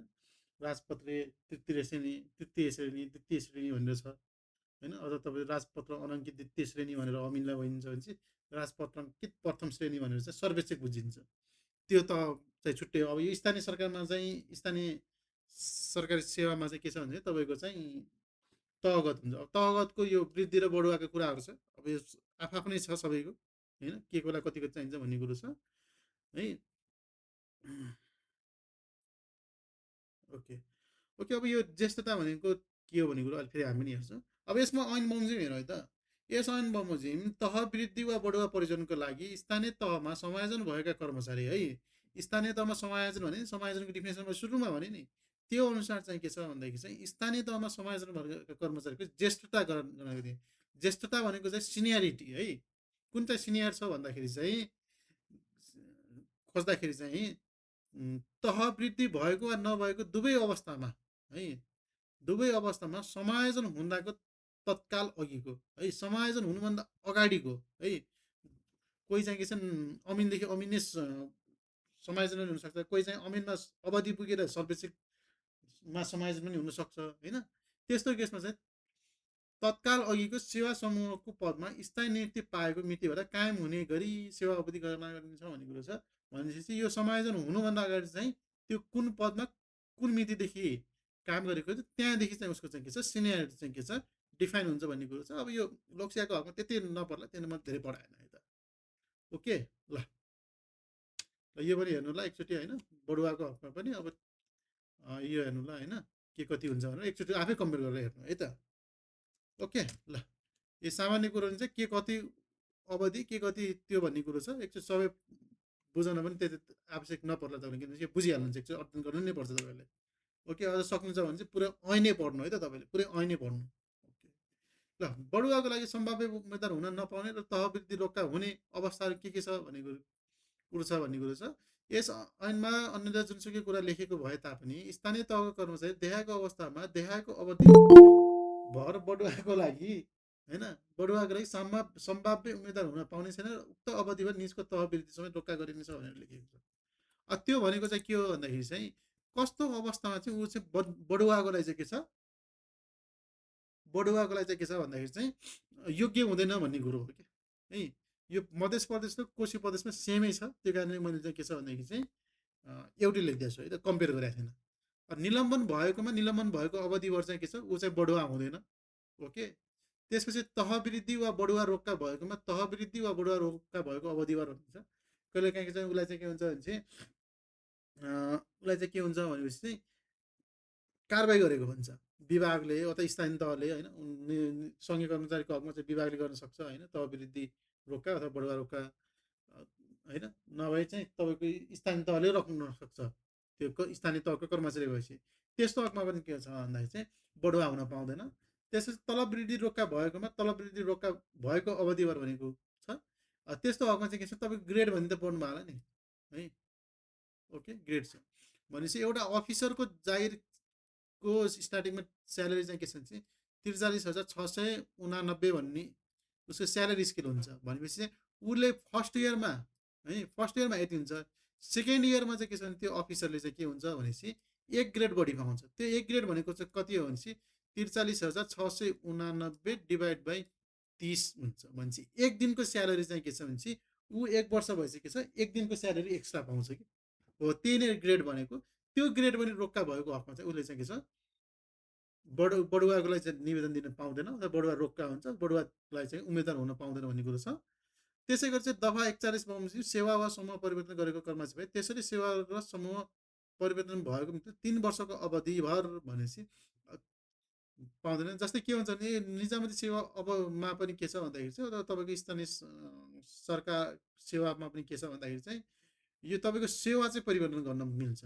जस्तै मानौ तपाईँ अमिनहरू भइराख्नु भएको छ अरे होइन, अमिन हुनुहुन्छ तर के छ भने चाहिँ होइन म चाहिँ अमिन भए पनि मसँग चाहिँ के छ भने चाहिँ यो पदको फलानु पदको चाहिँ योग्यता छ। जस्तै मानौ कम्प्युटर जस्तै के छ भने तपाईँ खरिदार हुन पनि पाउनुहुन्छ है, कम्प्युटर अपरेटरको कुरा सुन्नुहोस्, खरिदार पनि हुन पाउनुहुन्छ, कम्प्युटर अपरेटर पनि पाउनुहुन्छ। कम्प्युटर अपरेटरको चाहिँ इक्जाम हुन्छ भनेपछि चाहिँ के अरे सहायक कम्प्युटर अपरेटर त्यही समान पदमा होइन, समान श्रेणी तहमा चाहिँ होइन म त्यसको लागि योग्य छु भनेपछि चाहिँ तपाईँले चाहिँ त्यहाँ परीक्षा दिएर ओके परीक्षा दिएर चाहिँ के छ भने चाहिँ त्यसको तपाईँको समूह चेन्ज गर्न सक्नुहुन्छ, सेवा समूह चेन्ज गर्नु पाउँछ। जस्तै अमिन भएपछि के छ नेपाल इन्जिनियरिङको भयो, खरिदार पनि हुन लाग्नुभयो भने चाहिँ तपाईँको चाहिँ नेपाल प्रशासनको सेवामा जानुहुन्छ भनेपछि त्यसरी चाहिँ के छ भने तपाईँको सेवा र समूह चाहिँ के छ चेन्ज गर्न मिल्छ। त्यसको लागि चाहिँ इक्जाम दिन मिल्छ, दिन पाइन्छ र त्यो दिएपछि पास भयो भने चाहिँ तपाईँले दिन मिल्यो। ओके त्यो भयो र त्यसरी तपाईँले सेवा परिवर्तन गर्नुहुन्छ नि, त्यो सेवा परिवर्तन गरेको 3 वर्ष अवधिभर चाहिँ के छ भनेपछि बढुवाको लागि के छ सम्भाव्य उम्मेदवार पनि हुन पाउनुहुन्न। त्यसै गरी असाधारण विधा वा अध्ययन विधामा बसेको अवधिभर पनि के हुन्छ भनेपछि तपाईँ बढुवा हुन पाउनुहुन्न। त्यसपछि चाहिँ के छ भने स्थानीय स्वास्थ्य सेवाको कर्मचारीको हकमा प्रचलित कानुनमा पनि गठन भएको स्वास्थ्य सम्बन्धी व्यावसायिक परिषदमा नाम दर्ता निलम्बन भएको भए त्यस्तो निलम्बन अवधि पनि छ। अब तिनीहरूको चाहिँ आफ्नो व्यावसायिक परिषदमा चाहिँ यदि उनीहरूको लाइसेन्स चाहिँ सस्पेन्ड भएको हुन्छ भनेपछि चाहिँ त्यस्तो हकमा पनि के हुन्छ भने चाहिँ बढुवा हुँदैन भन्ने कुरो छ है त स्थानीय स्वास्थ्य सेवाको केसमा। ओके त्यो कुरो छ। अब के कुरामा बढुवा हुन भन्ने कुरो छ एमसिक्यूले सोध्न पनि सक्छ त्यो कारणले। ओके ल कोशी प्रदेश र मध्य प्रदेशमा चाहिँ अब कार्यक्षमताको आधारमा बढुवा हुँदाखेरि कुन प्यारामिटरलाई चाहिँ कति कति मार्किङ गरेको छ भन्ने कुरो छ है। जस अन्तर्गत चाहिँ के छ भन्दाखेरि चाहिँ ओके कार्यक्षमता कर्मचारीको कार्यक्षमताको मूल्याङ्कन गर्दा देखाए बमोजिम बढीमा 100 अङ्क दिइनेछ भन्ने कुरा छ। तपाईँको छ नि त्यो तपाईँको बढुवाको न्युज देख्नुभयो होला, आज पनि तपाईँको नापेदीको 7 जनाको बढुवाको त्यो आयो, लिस्ट आयो, त्यसमा पनि के हुन्छ भने मार्किङहरू गरेका हुन्छ है। कार्यक्षमताको आधारमा चाहिँ के छ भन्दाखेरि चाहिँ तपाईँको यदि बढुवा गर्नु छ भनेपछि चाहिँ त्यसमा कार्य सम्बन्धन मूल्याङ्कन हुन्छ, जुन चाहिँ तपाईँले हरेक वर्ष चाहिँ के हुन्छ भने चाहिँ कार्य सम्बन्धन मूल्याङ्कन चाहिँ भरिराख्नु भएको हुन्छ। त्यसको आधारमा चाहिँ 40 मार्क्ससम्म चाहिँ के छ तपाईँको मार्किङ गर्न मिल्छ कोशी प्रदेशमा। ओके, त्यसपछि ज्येष्ठताको आधारमा सिनियरिटीको आधारमा चाहिँ के छ 26 मार्क्ससम्म चाहिँ के छ मार्किङ गर्न मिल्छ। त्यसपछि भौगोलिक क्षेत्रमा काम गरे बाबत चाहिँ 20 गर्न मिल्छ। त्यस शैक्षिक योग्यता बाबत चाहिँ 12 गर्न मिल्छ र तालिम बाबत चाहिँ के छ 2 मार्किङ गरेर चाहिँ के छ त्यसको कार्यक्षमताको आधारमा चाहिँ के छ बढुवा गर्न मिल्छ। त्यसै गरी मध्य प्रदेशमा हेर्नु सेम तरिकै हो, तरिका सेम हो, प्रोसेस त्यही हो, तर यसमा चाहिँ के हुन्छ भने त्यो प्यारामिटर तिनीहरूको भ्यालु चाहिँ फरक पर्छ। कार्य सम्बन्धन मूल्याङ्कन बाबत 40 अङ्क नै छ, तर ज्येष्ठताको आधारमा हेर्नु त यहाँ 26 थियो भने चाहिँ यहाँ के छ 30 अङ्क छ है सिनियरिटीको आधारमा। र भौगोलिक क्षेत्रमा काम गरे बापत भनेको छ, भौगोलिक क्षेत्रमा काम गरे बापत हेर्नु त यहाँ 20 छ, यता चाहिँ के छ 16 छ। अनि यहाँ चाहिँ के छ शैक्षिक योग्यता बापत 12 तालिम बापत 2 छ भनेपछि यति दुईटामा चाहिँ के छ फरक परेको रहेछ भनेपछि यी कुराहरू याद हुनुला है। ओके, भौगोलिक क्षेत्रमा काम गरे बापत भन्दाखेरि चाहिँ दुर्गममा काम गरेकोलाई बढी पोइन्ट पाउँछ, सुगममा काम गरेको चाहिँ छ कम पोइन्ट पाउँछ है त। त्यो अनुसार चाहिँ तपाईँको के हुन्छ मार्किङ गरेको हुन्छ र त्यसले चाहिँ कार्यक्षमताको आधारमा हुने बढुवालाई पनि के छ असर पार्छ भन्ने कुरो छ। र कार्य सम्बन्धन मूल्याङ्कन भयो। अब तपाईँ कतिजना त अब यदि अमिन हुनुहुन्छ भने तपाईँले कासमु भर्नुभयो होला होइन, थाईको अमिन सङ्घीयको अमिन अथवा प्रदेशकै अमिन भने गर्नुभयो होला। करारकै हुनुहुन्छ भने तपाईँले पनि कासमु करारको लागि पनि के छ कासमु भन्ने चलन छ, व्यवस्था छ, चलन भन्दा पनि व्यवस्था छ भनौँ हो। त्यो व्यवस्था पनि तपाईँले पनि भन्नुभयो होला। ओके, के छ तपाईँले पनि के छ कासमु भन्नुभयो होला। ओके, कासमु भने तपाईँले थाहा पाउनु पनि भएको छ है। अब कसले सुपरिवेक्षक गर्ने र कसले पुनरावलोकन कर्ता हुन्छ भन्ने कुरो हो। अब यी कुराहरू हेर्नुला है। सहायक स्तर तहको कर्मचारीको लागि चाहिँ के हुन्छ भन्दाखेरि चाहिँ 7औं तहको अधिकारीले चाहिँ सुपरिवेक्षण सुपरभाइज गर्छ र त्यो भन्दा चाहिँ 1 तहको माथिको अधिकृत कर्मचारीले चाहिँ के गर्छ भने चाहिँ पुनरावलोकनकर्ता हुन्छ, दुईटैले चाहिँ मार्किङ गर्ने कुरो हो है। त्यसरी अधिकृत स्तर 76 र सोभन्दा माथिको कर्मचारीको लागि 1 तह माथिको अधिकृत कर्मचारी र प्रमुख प्रशासकीय अधिकारीले गर्ने कुरो हुन्छ। त्यसै गरी प्रमुख प्रशासकीय अधिकृत त अब मन्त्रालयको सचिवले गर्ने कुरो र मूल्याङ्कन के अरे पुनरावलोकनकर्ता चाहिँ प्रमुख सचिवले चाहिँ गर्ने अथवा मुख्य सचिवले गर्ने व्यवस्था गरेको हुन्छ है। अब यो तपाईँको कोशी प्रदेशमा यो कुरो राखिएको छ है। ओके, यो कुरो राखिएको छ, तर चाहिँ के छ भने चाहिँ मध्य प्रदेशमा यो राखिएको छैन, किनभने चाहिँ यो सङ्घीय नियम अनुसार चाहिँ भएको हुँदा चाहिँ के छ भन्दाखेरि चाहिँ प्रमुख प्रशासकीय अधिकारी चाहिँ के छ सम्बन्धित मन्त्रालयले हेर्ने गर्छ भन्ने कुरो छ। अब सङ्घीय मामला त सामान्य प्रशासन मन्त्रालयले चाहिँ हेर्ने गर्छ है त। ओके, यो चाहिँ तपाईँको कासमुको कुरो थियो, कार्य सम्पादन मूल्याङ्कन फारमको मार्किङको केस थियो है त। ओके ल, ओके बुझ्यो नि ल। त्यसै गरी छ अब यो आज भ्याउनुपर्छ हामीले, किनभने चाहिँ तपाईँको भोलिको दिनमा यो यसैमा हामी अल्झी राख्नुहुन्न कि, किनभने चाहिँ यो सोधन गर्दा नै सबैलाई उपयुक्त हुन्छ भनेर मैले भनेको। ओके ल, सर आज ग्रुपमा त्यो हाल्नु भएको थियो त्यो मालपोत अनि नापी कार्यालयहरूको त्यो के थियो त्यो भन्नुभयो नि तपाईँ? त्यो म लास्टमा हुन्छ ल। ए हुन्छ सर ल, त्यसपछि ज्येष्ठता बाबतको अङ्क छ है। अब ज्येष्ठता बाबतको सिनियरिटी थियो नि कति थियो 26 र 30 मार्क्सको थियो। अब यो बाबतको अङ्क चाहिँ कसरी क्यालकुलेट गरिन्छ भन्ने कुरो हो कि है। अब विभिन्न पदमा चाहिँ कसरी काम गरिन्छ भन्ने कुरो। 26 अङ्क कोशीमा भयो, 30 अङ्क चाहिँ मधेसमा भयो है। ओके, अब यदि अधिकृत स्तरको तहमा काम गरे बाबत चाहिँ कति अङ्क आउने भयो 2.6 अङ्क आउने भयो। तर चाहिँ के छ भने चाहिँ मध्य प्रदेशमा चाहिँ के छ अधिकृत स्तरको पदमा काम गरे बाबत चाहिँ 3 अङ्क आउने भयो है। त्यसपछि के छ सहायक स्तरको तहको पदमा काम गरे बाबत के छ 3.25 आउने भयो र मधेसमा चाहिँ के आउने भयो 3.75 चाहिँ आउने भयो है। त्यसपछि हेर्नु है त, ज्येष्ठता बापत अङ्क गणना गर्दा 1 वर्षभन्दा बढी अवधिको लागि दामासा हिसाबले अङ्क दिन्छ भनेपछि कहिलेकाहीँ के भइन्छ भन्दाखेरि चाहिँ 1 वर्ष पार गरेर 3 महिना भएछ भने चाहिँ के हुने भयो भनेपछि 3 पोइन्ट जस्तै सहायक स्तरको कर्मचारी छ भने चाहिँ के भन्नुभयो 3.25 चाहिँ के छ उसको वर्षभरिको योग्यता के अरे अङ्क हुन्छ भनेपछि के हुने भयो टोटलमा कति हुने भयो 12 महिना हुने भयो इन्टु 3 गर्ने भयो यदि 4 महिना काम गर्यो भने इन्टु 4 गरेर चाहिँ के छ त्यसको मार्क निकाल्ने गरिन्छ ओके यसरी गर्ने काम गरिन्छ भन्ने कुरो छ अब त्यसबाहेक उयो मध्य प्रदेशमा सेम व्यवस्था छ ज्येष्ठताका लागि होइन दामासाई हिसाबले हुन्छ दामासाई भनेको पर्पसनल हिसाबले है 12 महिनाको लागि यति हुन्थ्यो भने चाहिँ 1 महिनाको लागि यति हुन्छ 2 महिनाको लागि यति हुन्छ भने निकाल्ने कुरो नै भयो है ओके त्यसरी निकालिन्छ है त दिन छ भने दिनको पनि गनिन्छ है त ओके त्यसै गरी चाहिँ यस परियोजनाको लागि गैल भएको वा असाधारण विधामा बसेको अवधिको अङ्क दिइने छैन भनेर लेखेको छ अब यो कुरो पनि के हो भने चाहिँ गैल भनेको चाहिँ के हुन्छ भने एउटा एक प्रकारको कारबाही सरह नै हो यदि कोही कर्मचारी कार्यालयमा जानकारी नगराई आउँदैन विधामा पनि छैन होइन त्यस्तो हकमा चाहिँ के छ भने त्यसको हाजिर अवस्थामा गैल लेख्यो भनेपछि चाहिँ के हुन्छ उसलाई कारबाही स्वरूप एक दिनको उसको हाजिर पनि गयो र उसको ज्येष्ठता पनि गयो है जस्तै मानौँ ए र बी भन्ने चाहिँ के छ भने सेम दिनमा चाहिँ के छ नियुक्ति लिनुभयो है के छ 2000 तपाईँको के छ 80 साल 12 महिना 15 गते चाहिँ के छ भन्दाखेरि चाहिँ सेम मितिमा चाहिँ के छ भने नियुक्ति लिनुभयो भनेपछि ए र बीको हकमा र एक एलाई चाहिँ के छ एक दिन गैल गऱ्यो गैल हाजिरी भयो त्यसको भनेपछि चाहिँ ओके एक दिन गैल हाजिरी भयो बीको चाहिँ के छ भने कुनै गैल हाजिरी छैन भनेपछि चाहिँ उसकोमा चाहिँ के छ भने सुरुमा दुवैजना समान थिए अब चाहिँ के छ यसको एक दिन भयो नि एक दिन गैल हाजिरी भयो भने चाहिँ के हुन्छ भने चाहिँ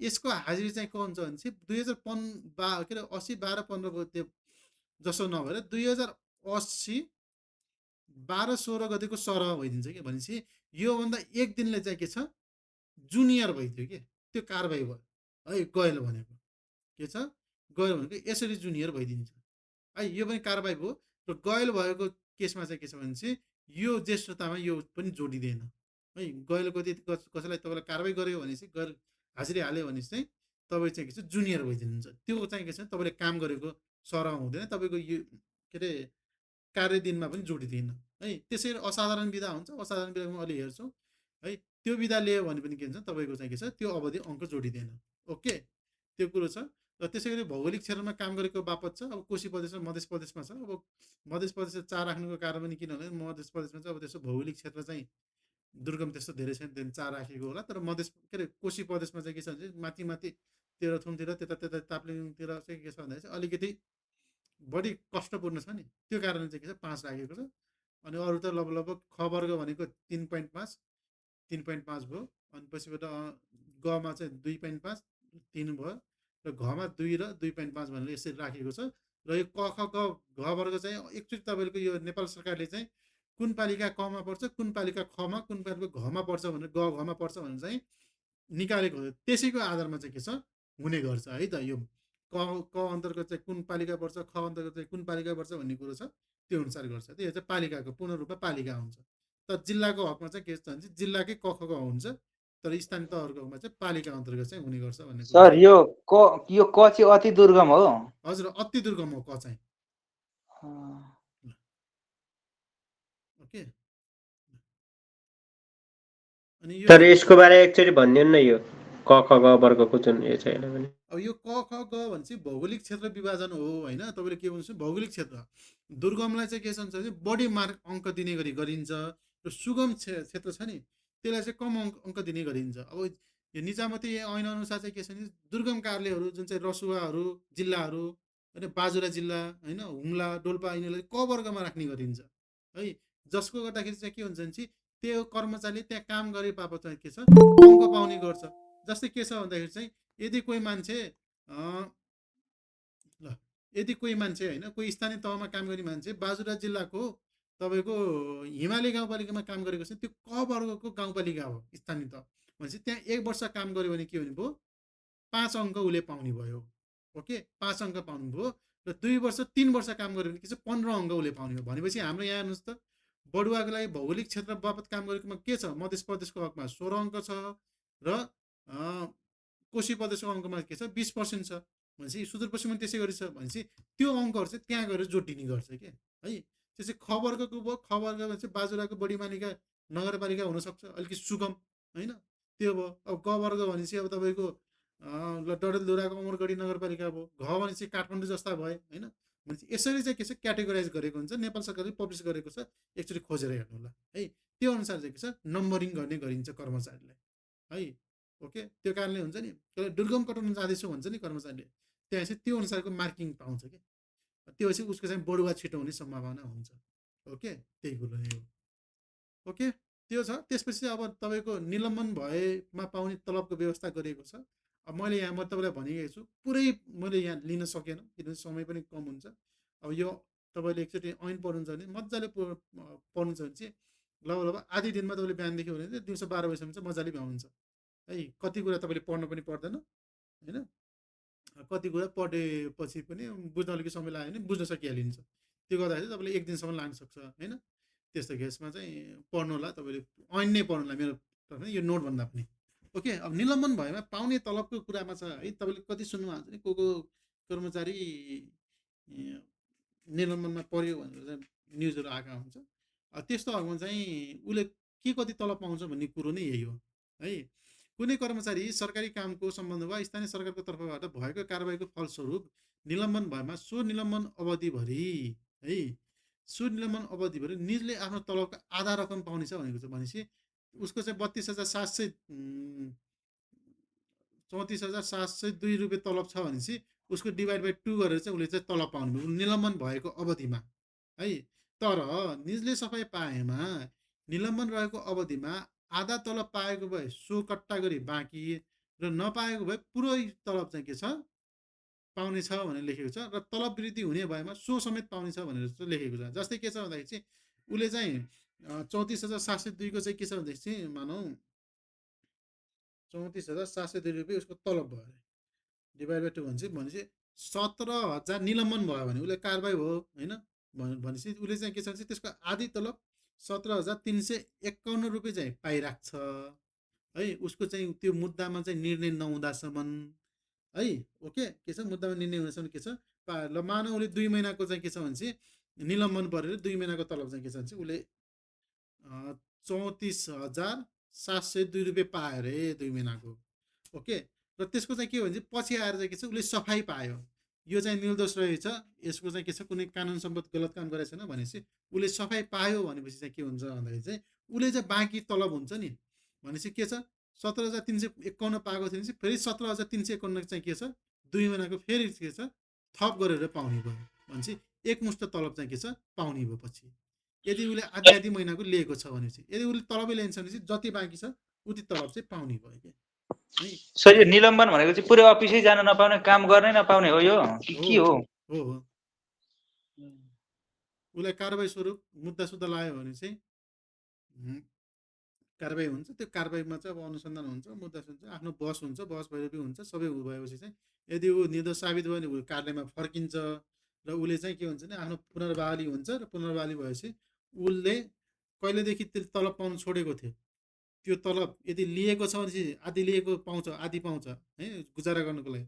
त्यो पाउँछ भनेपछि चाहिँ के अरे उसको ल्याउन चाहन्छ भने उसले आधी तलब पाउँछ, यदि नलिन पनि सक्छ पुरै तलब होइन। कहिलेकाहीँ यताउता कुरा मिलाउनको लागि भन्नाले त्यो डकुमेन्ट्स मिलाउनको लागि उसले फुर्सद पाउँदैन त्यस्तो, अथवा उसले ढुक्क छ होइन भनेपछि त्यस्तो हकमा चाहिँ उसले नलिन पनि सक्छ।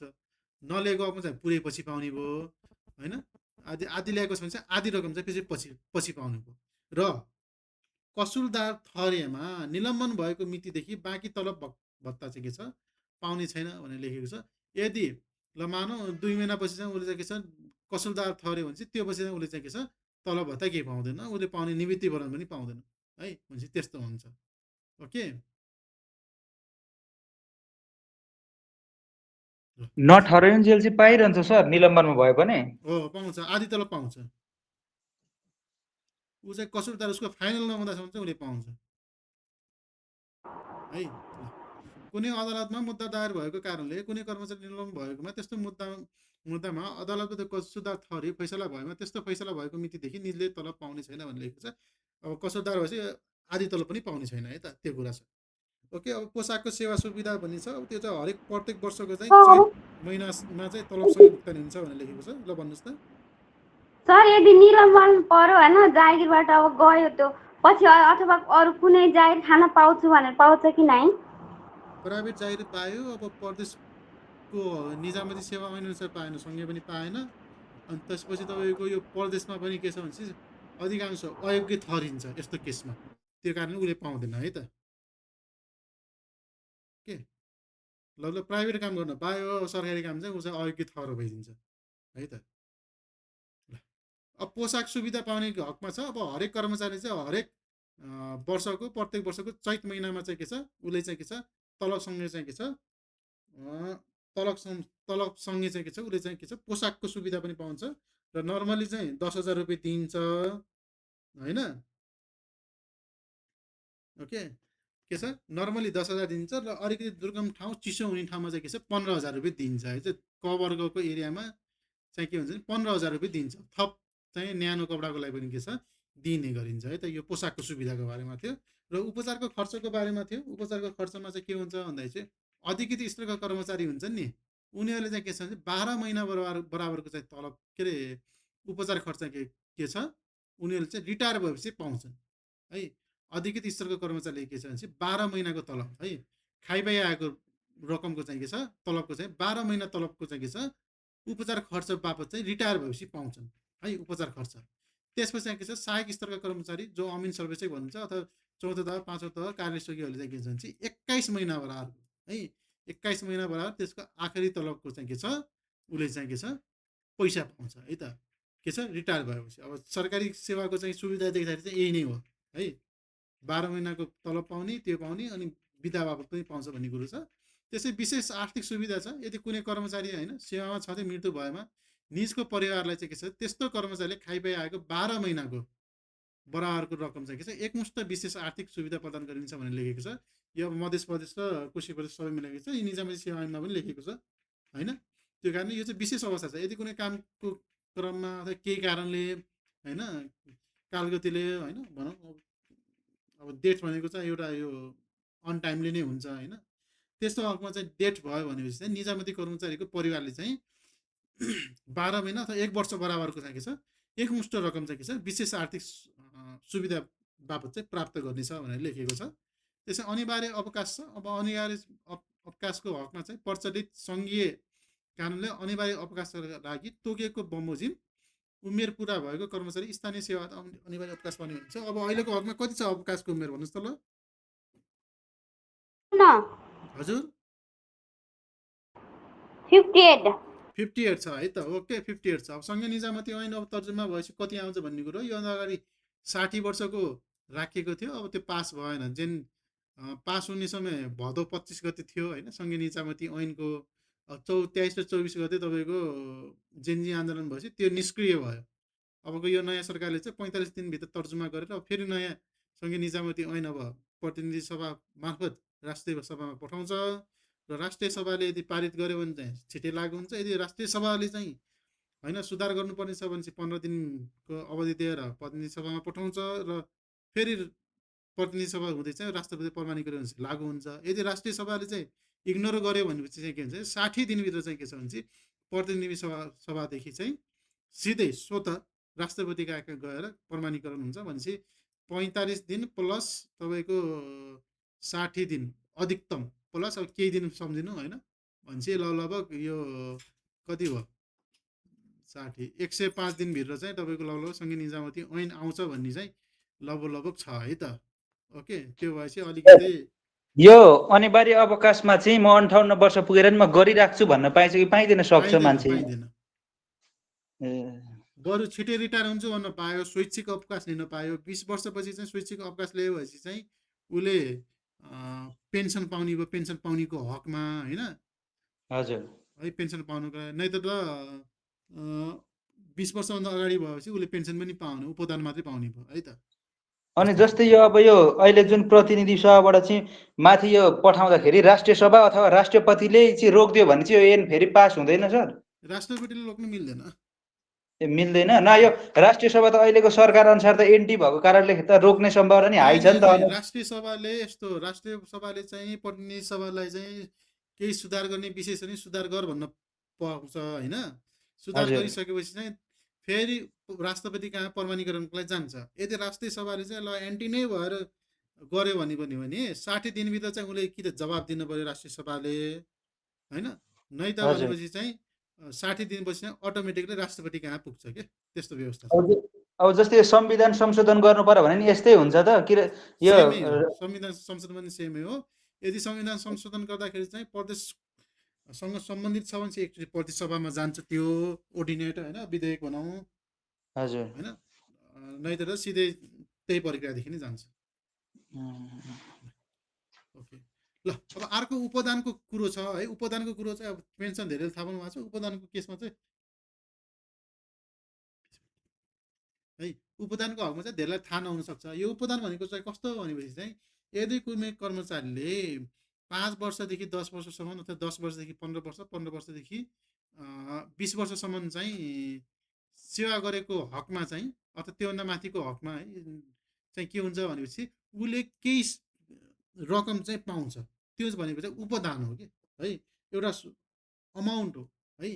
त्यो हकमा चाहिँ के छ भने चाहिँ अब आफ्नो प्रदेश अनुसार चाहिँ तोकिएको हुन्छ है। ओके, आफ्नो प्रदेश अनुसार तोकिएको हुन्छ। र अब यो कोशी प्रदेशको हकमा हेर, मध्य प्रदेशको हकमा एकचोटि हेर्नु है त, मध्य प्रदेशको हकमा के छ भन्नु।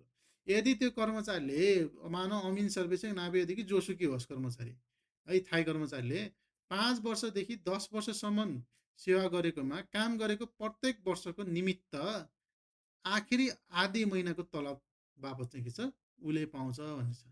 जस्तै के छ भन्दाखेरि काम गरेको प्रत्येक वर्षको निमित्त आखिरी तलबको मान्ने के अरे रकम पाउने छ भनेको छ भनेपछि कस्तो भनेपछि ल माने कुनै अमिनले मानौ 6 वर्ष काम गरे अरे, 6 वर्ष काम गरेर उसले जाँगर लाएन, काम गर्नु मन लागेन भने उसले चाहिँ उपदान पाउँछ। उपदान भनेपछि कति भनेपछि ल मानौ उसको त्यति बेला मानौ चान्चुन रकम चाहिँ के छ भन्दाखेरि चाहिँ 50,000 जति छ अरे मानौ है, फर इक्जाम्पल मात्रै है।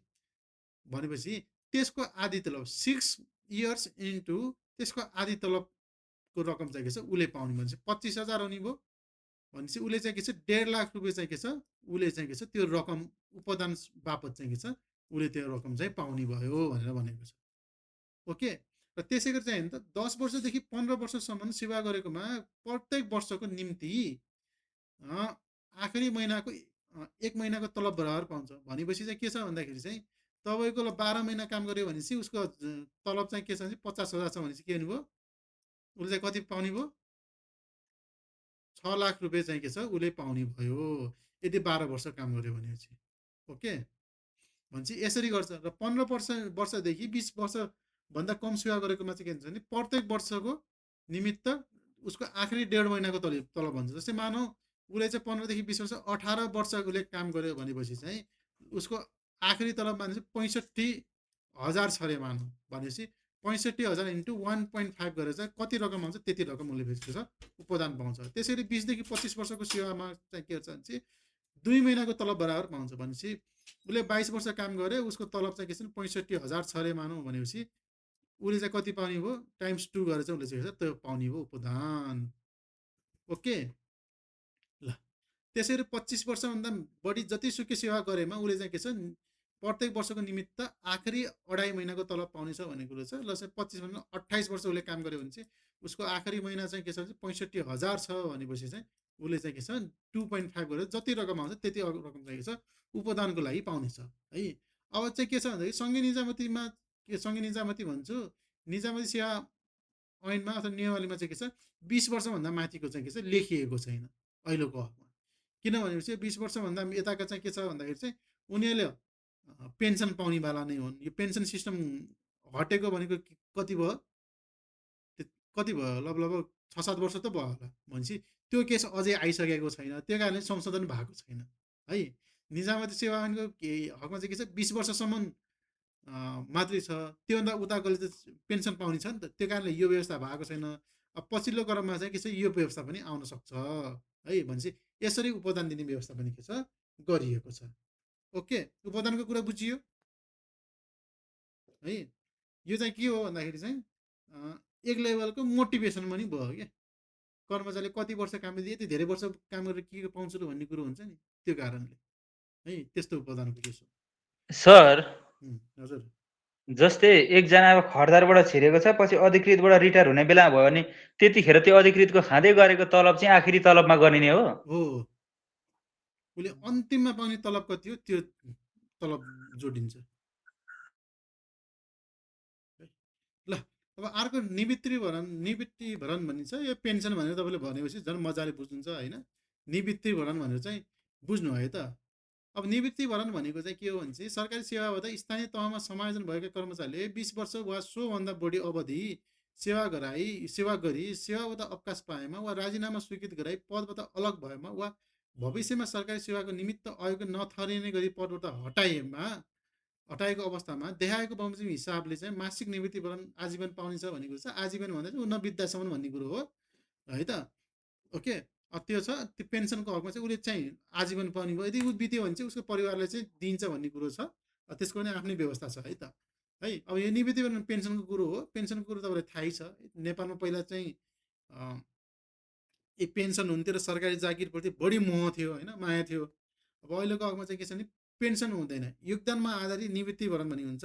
जस्तै के हुन्छ भने तपाईँको 30,000 तलब छ भनेपछि चाहिँ त्यसमा चाहिँ के हुन्छ भने 6% रकम चाहिँ काटिन्छ। काटेर चाहिँ के हुन्छ भन्दाखेरि चाहिँ तपाईँको निवृत्तिभरण कोषमा जम्मा हुन्छ र 6%, त्यही 6% जति अमाउन्ट हुन्छ। जस्तै कति हुने भयो 30,000 को 6% भने कति हुने भयो 1800 हुने भयो। ल 1800 रुपियाँ तपाईँको कटेको छ भनेपछि त्यही 1800 रुपियाँ चाहिँ के छ भने नेपाल सरकारले थपेर चाहिँ के हुन्छ 3600 पुऱ्याएर चाहिँ के छ निवृत्तिभरणलाई यसरी सेटल गरेको छ अहिले है। पहिला के हुन्थ्यो भनेपछि चाहिँ निवृत्तिभरणको पैसा काटिँदैन थियो होइन, यो 6% पनि काटिँदैन थियो, सरकारले प्लस 6% पनि गर्दैन थियो। अहिले चाहिँ के गरिन्छ भने चाहिँ निवृत्तिभरणको पैसा चाहिँ के गरिन्छ भने चाहिँ सरकारले उही बेला थपिदिन्छ है। किनभने लङ टर्ममा चाहिँ अझै असर के अरे आर्थिक दायित्व नथपियोस् भनेर चाहिँ के छ अहिले नै व्यवस्था गरिदिएको हुन्छ कि तपाईँहरूको है। मेरो पनि त्यही नै छ भनेपछि यसरी व्यवस्था गरेको हुन्छ नि अहिलेको हकमा। तपाईँको 75 साल यतादेखिको हो क्या सायद, ठ्याक्कै मिति थाहा भएन, डेट पनि थाहा भएन है। 75 सालदेखि यताको यस्तो हुन्छ। त्योभन्दा अगाडिको हकमा जसले पेन्सन पाएका हुन्छ नि तिनीहरूलाई चाहिँ मासिक रूपमा चाहिँ के छ पेन्सन उपलब्ध गराइन्छ। अन्त पेन्सनको उपलब्ध गराउँदाखेरि पनि के छ भन्दाखेरि चाहिँ त्यसको फर्मुला यो छ कि है, जम्मा सेवा वर्ष र आखिरी तलबको रकम डिभाइड बाई 50 भयो। जसै मानौँ के छ भनेपछि उसले चाहिँ के छ भने 25 वर्ष सेवा गरेर र उसको आखिरी तलब चाहिँ के थियो भनेपछि 55,000 थियो भनेपछि चाहिँ उसको पेन्सन कति हुने भयो जम्मा सेवा वर्ष इन्टु 55,000 इन्टु 50 भयो भनेपछि कति हुने भयो ल हेर्नु त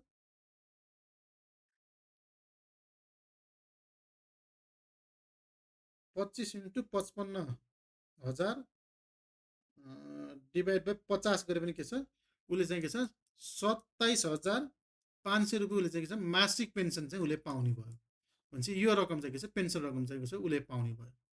ओके, र यसमा हेर्नु त अब यो के छ भने चाहिँ जम्मा सेवा वर्ष राखेको छ नि, यो चाहिँ के छ भने चाहिँ उही कर्मचारीले काम गरोस् भने चाहिँ मोटिभेसन फ्याक्टर हो।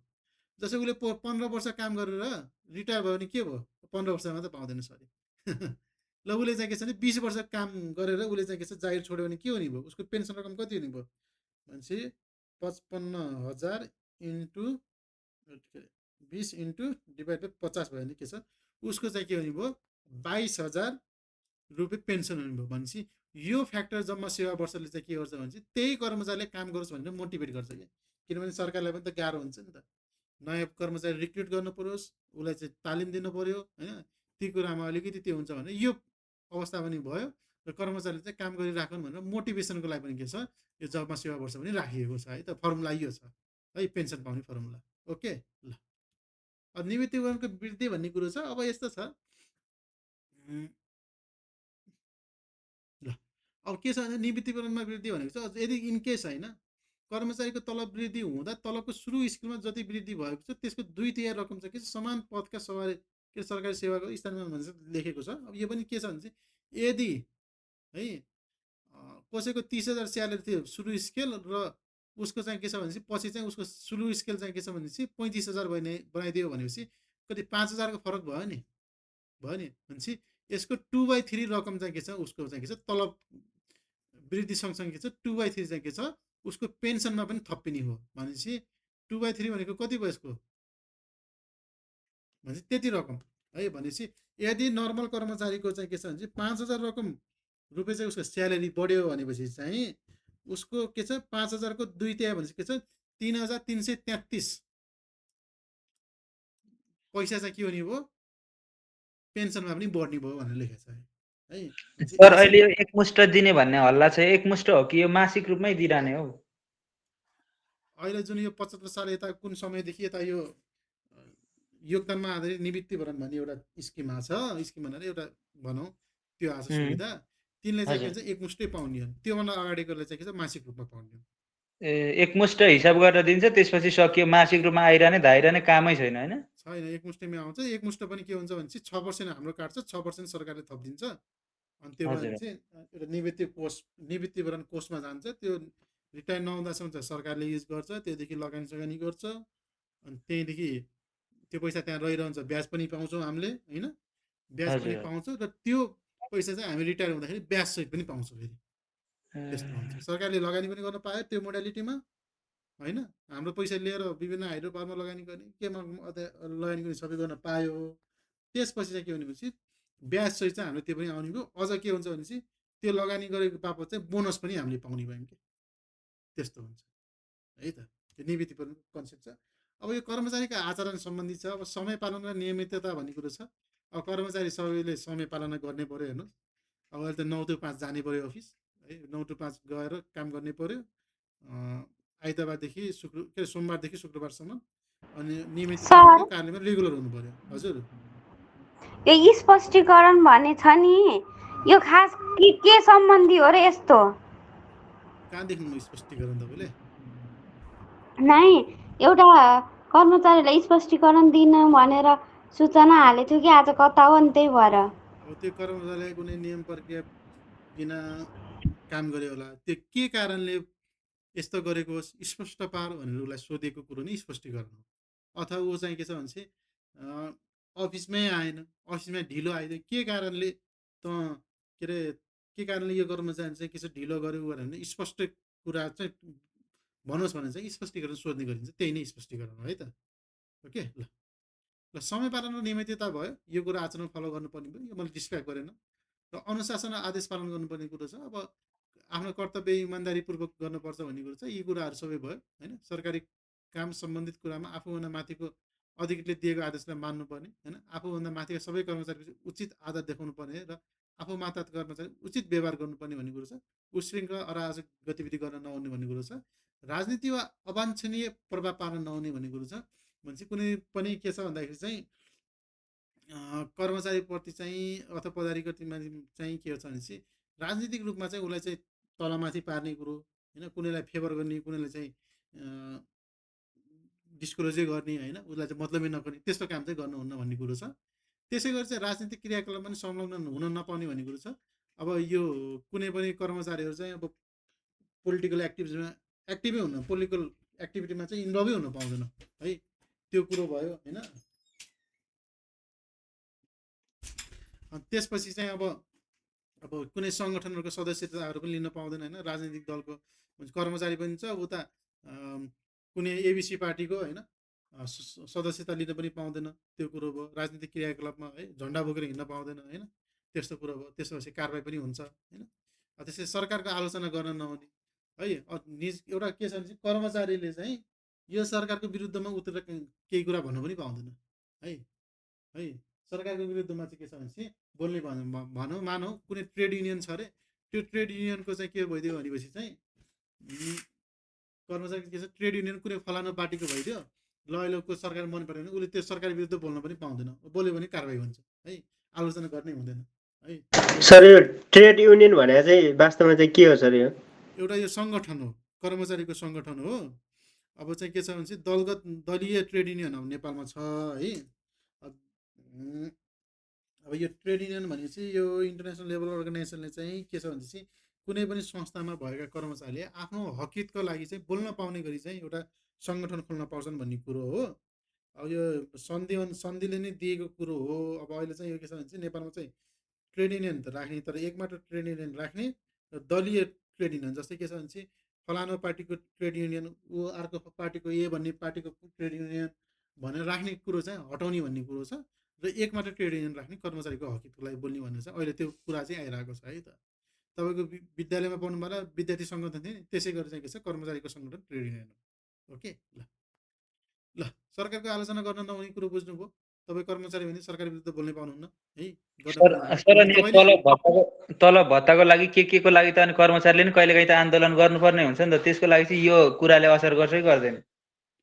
यस्तो हो, आफ्नो हकितको लागि बोल्न पायो तर पुरै विरुद्धमा गएर चाहिँ बोल्न पाएन। जस्तै हेर्नु त, यो कुनै सरकारले नीति विपरीत हुने गरी वा सङ्घ प्रदेश स्थानीय सरकार र जनताको पारस्परिक सम्बन्धमा कुनै विदेशी राष्ट्रसँगको सम्बन्धमा खलल पर्न सक्ने गरी कुनै कर्मचारी आफ्नो वास्तविक र काल्पनिक नामबाट वा बेनामी कुनै लेख प्रकाशन गर्न, सञ्चार माध्यमले कुनै खबर दिन, रेडियो टेलिभिजन आदिद्वारा मन्तव्य प्रकाशन गर्न, कुनै सार्वजनिक मन्तव्य दिन र कुनै वक्तव्य प्रकाशन गर्न विद्युतीय माध्यम वा सामाजिक सञ्जालमा प्रतिक्रिया दिन व्यक्त गर्न हुँदैन भन्ने कुरो छ। सरकारको विरुद्धमा बोल्न पाएन है, हाम्रो तलब बढाउनु भने चाहिँ आफ्नो अधिकारको कुरो चाहिँ बोल्न पायो क्या, त्यतिसम्म। त्यसमा चाहिँ अब त्यही ट्रेड युनियनको मार्फत चाहिँ गर्न मिल्यो, नमिल्ने होइन। ट्रेड युनियनमा पनि के हुन्छ भने कार्यालय प्रमुख बाहेक चाहिँ राजपत्र अनङ्कित कर्मचारीहरू र के अरे अफिसर लेभलको सम्बन्ध चाहिँ के छ ट्रेड युनियनमा इन्भल्भ चाहिँ हुन पाउँछ, ती बाहेक चाहिँ पाउँदैन। र कार्यालय प्रमुख पनि चाहिँ हुन पाउँदैन भन्ने व्यवस्था छ। त्यो माध्यमदेखि चाहिँ आफ्नो तलब वृद्धि ऊ त गर्न पायो। उनले चाहिँ कानुनी उपचार चाहिँ खोज्नुपर्छ है, हडतालै गर्ने भन्दा पनि तपाईँको कानुनी रूपमा उपचार चाहिँ खोज्नुपर्छ भन्ने कुरो छ। त्यसै गरी छ कम्पनी स्थापना वा सञ्चालन गर्न वा व्यापार व्यवसाय गर्न नहुने भन्ने कुरो छ। त्यसै गरी चाहिँ अब तपाईँको कुनै पनि कर्मचारीले आफ्नो नाममा कम्पनीहरू इस्टाब्लिस गर्ने होइन, कम्पनीदेखि काम गर्ने कुरो चाहिँ गर्न पाउँदैन भन्ने कुरो छ। जस्तै अब राष्ट्र ब्याङ्कको कर्मचारीले आफ्नै छुट्टै ब्याङ्क खडा गरेर काम गर्न पाउने है, नापिका कर्मचारीले पुरै कन्सल्टेन्सी खोलेर पुरा नापिका काम गर्न पाउने होइन, लिडरसिप गर्न पाउने, त्यस्तो गर्न चाहिँ पाउँदैन है त। ओके, आफ्नो नाममा चाहिँ गर्न के कारण हो सर? हजुर, यो चाहिँ के कारण हो?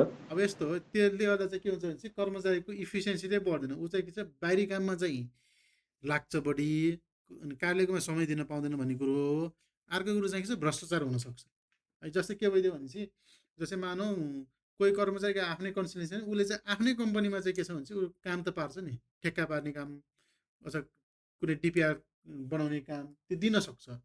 त्यो कारणले त्यस्तो नहोस् भन्ने कारणले चाहिँ के हुन्छ आफ्नो नाममा कम्पनीहरू इस्टाब्लिस गर्न पाउँदैन भन्ने कुरो छ। अब तर सर जस्तो आफ्नो जब भन्दा डिफ्रेन्ट गर्न पाउँछ भन्नु कुनै पाउँदैन? कुनै पाउँदैन, कुन चाहिँको यो सरकारी सेवा गठनमा चाहिँ कुन चाहिँमा चाहिँ के व्यवस्था चाहिँ राखेको छ है, त्यो हेर्नुलाई एकचोटि। यो कोशी र मध्य प्रदेशमा चाहिँ अलिकति व्यवस्था गरेको छ जस्तो लागेको छ, त्यो चाहिँ हेर्नुलाई है। ओके, ल व्यापार व्यवसाय पनि गर्न मिल्दैन है त। ओके, तर आफ्नो घर परिवारको नाममा चाहिँ गर्न मिल्यो। जस्तै श्रीमती चाहिँ यदि निजामती सेवामा छैनन् भनेपछि उनले चाहिँ गर्न पाए है त श्रीमतीले, अथवा श्रीमतीकै नाममा कन्सल्टेन्सी खोल्न पनि पायो, फेरि त्यस्तो गर्न मिल्छ। अब मिल्छ भन्ने कुरो छ। ल अन्यत्र नोकरी गर्न वा सेवा गर्न नहुने भन्ने कुरो छ। जस्तै के छ भन्दाखेरि चाहिँ कर्मचारीले 10 to 5 9 to 5 यहाँ काम गर्छ, 5 to 10 बेलुका चाहिँ अर्को ठाउँ काम गर्छु भन्नु पनि पाउँदैन होइन, त्यो कुरो पनि भयो होइन। अब स्कुल शिक्षकले ट्युसन पढाउन पाउँदैन भन्ने कुरो भयो, त्यो पनि भयो होइन। त्यसरी निर्वाचनमा भाग लिन हुन पाउँदैन भन्ने कुरो छ होइन। जस्तै निर्वाचनमा पनि ऊ एक्टिभ हुन पाएन, कुनै सभा जुलुसहरूमा पनि जान पाएन, अथवा कुनै पदको लागि निर्वाचनमा भाग लिन पनि पाउँदैन। मेयर पदमा म जान्छु भनेर कुनै कर्मचारीले पनि गर्न पाउँदैन, त्यसको लागि कि त राजीनामा दिनुपर्छ बल्ल पाउँछ, नि त पाउँदैन भन्ने कुरो छ। तर भोट अनि हाल्न सर चाहिँ एउटा कुरा सोध्ने, जस्तो तपाईँले हामीलाई पढाइरहनु भएको छ नि, यो पाउँछ पाउँदैन? अफिस समयभन्दा बाहिर चाहिँ पाउँछ है, अध्ययनको हकमा चाहिँ पाउँछ है त। तर यसमा पनि कडाइ चाहिँ गरिएको छ है त पहिलाभन्दा। तर यो पनि नपाउनु पर्ने हो नि सर। 24 घन्टै नेपाल सरकारको काम गर्छु भनेर चाहिँ गरिने, अनि यसरी फाल्टु पढाउँदाखेरि त अलिकति त विरुद्धै जस्तो लाग्छ नि है सर। होइन यस्तो छ, तपाईँको के हुन्छ भन्दाखेरि चाहिँ अब तपाईँको अफिस टाइम चाहिँ हाम्रो त 9 to 5 हुन्छ नि त।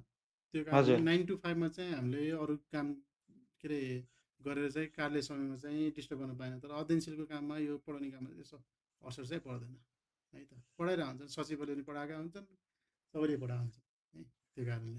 ल ओके, त्यो कुरो भयो। अब तपाईँले यो सम्पत्ति विवरण पेस गर्नुपर्ने कुरो छ होइन। सम्पत्ति विवरण तपाईँले पेस गर्नु नै भयो, हरेक कर्मचारीले करारदेखि सबैले स्थायी कर्मचारी सम्पत्ति विवरण पेस गर्नुभएको हुन्छ। नभए 5,000 रुपियाँ जरिवाना लाग्छ हरेक आर्थिक वर्षको। त्यसै प्रदर्शन र हडताल गर्न पनि प्रतिबन्ध हुन्छ, तपाईँले प्रदर्शन हडताल गर्न पनि पाउनुहुन्न। त्यसै कुनै पनि समुदायको है मा चाहिँ के छ प्रतिनिधित्व गर्न मिल्दैन। जस्तै के छ थारूहरूको केही समस्या छ भने थारूहरूको समक्ष गएर बोल्नुहुन्न, किनभने चाहिँ कर्मचारीलाई के सोचिन्छ भने चाहिँ उनी एउटा सरकार हो, कर्मचारी भनेको सरकार हो नि त एउटा।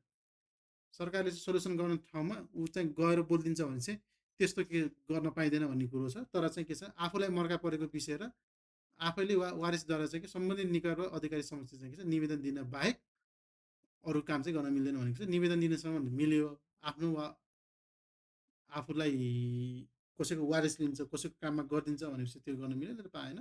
त्यसै स्थायी आवासीय अनुमति लिन नहुने भन्ने कुरो छ। जस्तै ग्रिन कार्डहरू लिन पाउँदैन, अनि पछि के अरे पिआरहरू लिन पाउँदैन एउटा कर्मचारीले भनेपछि धेरै बन्देज लगाएको छ है त, त्यही कुरो छ। अब विभागीय सजाय र पुनरावेदन भनेको छ। अब विभागीय सजायहरू छ होइन, अब विभागीय सजायहरूमा पनि सामान्य सजाय र तपाईँको सामान्य सजाय र विशेष सजाय भनेको छ होइन। अब सामान्य सजायमा नसिहत दिने र तलब वृद्धि रोका गर्ने भन्ने कुरो छ है। ओके,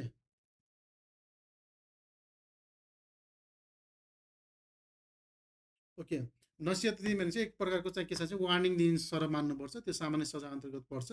त्यसपछि चाहिँ के छ बढीमा 5 तलब वृद्धि रोका वा बढीमा 5 वर्षसम्म तलब वृद्धि रोका वा बढुवा रोका गर्ने चाहिँ हुन्छ, त्यो चाहिँ सामान्य सजाय अन्तर्गत पर्छ होइन।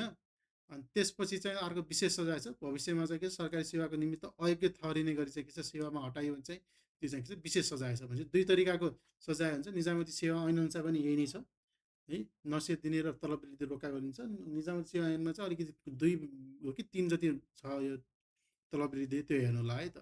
त्यसै विशेष सजाय छ, अज्ञ हुने गरी नै हटाउने कुरो छ। अब त्यसपछि छ अब निलम्बन अवधिभरिको तलब भन्ने कुरो छ र सञ्चय कोषको कुरो छ, त्यो अघिकै कुरो भयो होइन। सर नसिहत तलब भन्नाले नसिहत तलब, नसिहत दिने भनेपछि वार्निङ दिने सर हो क्या, ए सरी नसिहत दिने भनेको वार्निङ दिने भन्ने कुरो हो क्या। ओके, नसिहत दिने वार्निङ दिने अथवा स्पष्टीकरण सोध्ने कुरो सामान्य रूपमै बुझ्न सकिन्छ है। त्यसपछि अब निलम्बन अवधिबाट तलब र सञ्चय कोषको कुरो हुन्छ। जब सञ्चय कोष तपाईँको 10% काट्ने गरिन्छ, त्यो 10% चाहिँ निलम्बन भएको अवधिमा कति पर्सेन्ट हामी 50% मात्रै तलब पाउँछौँ नि होइन। 50% तलब पाउँछ भनेपछि त्यही 50% को 10% मात्रै के छ रकम चाहिँ के छ सञ्चय कोषमा कट्टा हुने गरी चाहिँ गरिन्छ भन्ने कुरो छ। त्यो सञ्चय कोषका कुराहरू भए होइन। त्यसै गरी अब तपाईँको यो परिच्छेदको 12 मा चाहिँ तपाईँको प्रमुख प्रशासकीय अधिकृतको काम कर्तव्यहरू लेखेको छ। अलिकति धेरै लामो लिस्ट छ। तपाईँले त्यहाँमध्ये चाहिँ यो चाहिँ एउटा कोशी प्रदेशको हकमा चाहिँ सोध्न सक्ने प्रश्न हो है। कोशी प्रदेशको हकमा चाहिँ के छ एकदम मजाले सोध्न सक्ने प्रश्न हो। त्यो कारण चाहिँ के छ भनेपछि तपाईँहरूले लगभग 10-15वटा यो चाहिँ याद गरेर राख्नु है, के हुन्छ भन्ने कुरो। अब सामान्य रूपमा छ नगर प्रहरी यता के व्यवस्थापन गर्ने भन्ने सम्बन्धित सब छ। ऐनमा हेर्नुलाई एकचोटि त्यो बुझिहाल्नुहुन्छ, सामान्य रूपमा सजिलै छ है त। ओके, अब विधाको कुराहरू छ। विधाको कुरा पनि सामान्य रूपमा त्यही नै छ होइन। सार्वजनिक विधा चाहिँ नेपाल सरकारले दिएको समय समयमा प्रदान गरेको सार्वजनिक विधा पाउनुहुन्छ र प्रदेशहरूले आफ्नो विधा पनि तोकेर दिन सक्छन्। धेरै दिन मिल्दैन, 3-4वटा जति दिन मिल्छ होइन। तिनीहरूको आफ्नै हुन्छ है। नगरपालिकाले दिन मिल्ने विधा, स्थानीय विधा पनि हुन्छ। त्यसपछि चाहिँ तपाईँको के हुन्छ भन्दाखेरि चाहिँ प्रदेशले दिन मिल्ने, प्रदेशभरि दिन मिल्ने विधा पनि हुन्छ है। नेपाल सरकारले पनि समय समयमा थप विधा पनि दिन मिल्छ है। त्यस्तो गरी छ। अब भइपरेर आउने विधा भन्छ। भइपरे भनेपछि तपाईँको क्याजुअल विधा हो र पर्व भनेको फेस्टिभल विधा भन्ने कुरो छ। यसमा चाहिँ सङ्घीय निजामती के अरे निजामती ऐनमा पनि सेम छ, यसमा पनि सेम छ, जताकतै सेम छ है त। भनेपछि तपाईँको चाहिँ के छ भने 6 दिन चाहिँ भइपरि र पर्व विधा पाइन्छ, अझ क्याजुअल लिभ भन्छ, अझ क्याबी पनि भन्ने गर्छ है त। यसै 6 दिन चाहिँ भइपरि र पर्व विधा पाइन्छ। यो याद गरिराख्नु होला, किनभनेपछि चाहिँ एमसिक्यूमा सोध्ने क्वेसन पनि यही हो, कति दिन पाइन्छ भनेर हुन्छ। कहिले 6 दिन छ, कहिले 12 दिन छ होइन। 6 त यसै 6 लेख्नुला, 6 लेखेछ भने 12 दिनको टिक लगाउनुलाई है त। त्यसै गर्नुला। त्यसै भइपरि आउनु र पर्व विधामा बस्ने कर्मचारी पुरा तलब पाउनुहुन्छ। विधामा बसेको जुनसुकै विधामा असाधारण विधा बाहेक चाहिँ के छ पुरा तलब पाउने गरिन्छ र आधा दिन पनि लिन मिलिन्छ भनिन्छ। जसको अन्तर्गत चाहिँ के छ भनेपछि तपाईँले बिहानको लगभग कति 9 to 5 छ भनेपछि कति घन्टा काम भयो, त्यसको डिभाइड बाई 2 गरेर चाहिँ के छ तपाईँ बिदा लिन पनि पाउनुहुन्छ होइन। कहिले काहीँ इमर्जेन्सी परेको हकमा। र घर विधाको हकमा छ। घर विधाको हकमा चाहिँ के छ भन्दाखेरि चाहिँ 12 दिन काम गरे बापत चाहिँ के गर्नुहुन्छ भनेपछि तपाईँले 1 दिन घर बिदा चाहिँ पाउनुहुन्छ है। र यो 12 दिनमा चाहिँ के छ भने तपाईँको शनिबार पनि जोडिन्छ, तपाईँ घर बिदामा बसेको दिन पनि जोडिन्छ, प्रसुति स्याहार बिदामा बसेको पनि जोडिन्छ, मृत्यु संस्कारमा क्रिया बिदा पनि पाउनुहुन्छ। सबै बिदामा चाहिँ के छ पाइन्छ है त। ओके, के छ सबै बिदामा चाहिँ के छ यो पाइन्छ, तर असाधारण बिदामा चाहिँ यो पाइँदैन है त, घर बिदा चाहिँ।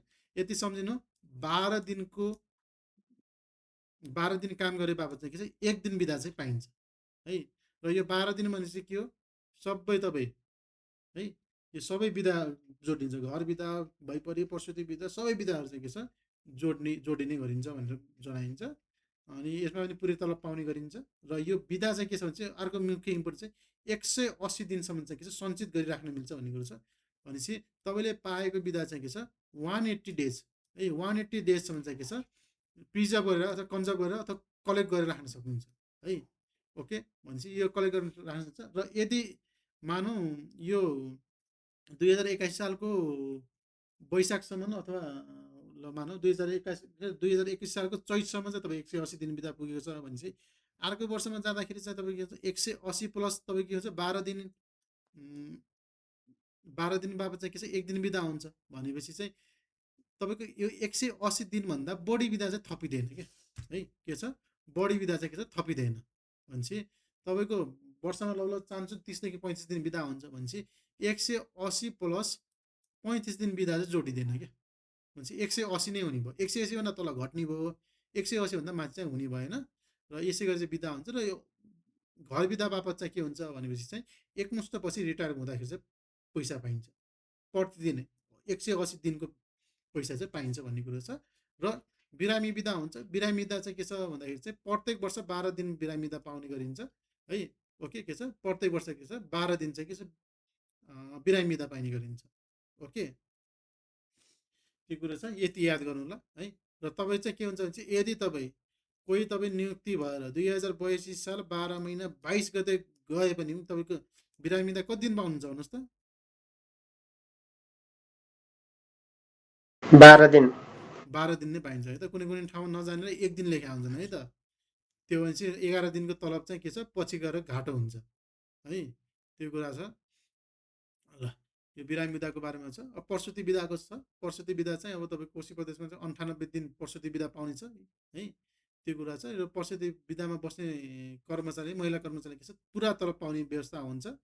त्यसै गरी चाहिँ के छ भने प्रसुति बिदा लिएको महिलाले कर्मचारीले कुनै बिदाबाट कट्टा नहुने गरी थप 6 महिना के छ बेतलबी बिदा पाउन सकिन्छ। भनेपछि 98 दिन प्लस 180 दिन है, के छ 180 भनौँ होइन, अथवा 6 महिना भनौँ। 6 महिना चाहिँ के छ भन्दाखेरि चाहिँ उनले तलब नलिकन म चाहिँ बिदा बस्नु भन्न चाहिँ पाइन्छ। तर त्यस्तो बिदा लिँदाखेरि चाहिँ लगातार बिदा चाहिँ लिनुपर्छ। के छ लगातार बिदा चाहिँ लिनुपर्छ है। होइन म 98 दिन अगाडि दिन्छु, फेरि 2-3 हप्ता अफिस आउँछ अनि म फेरि बिदा लिन्छु भन्न चाहिँ पाउँदैन है त।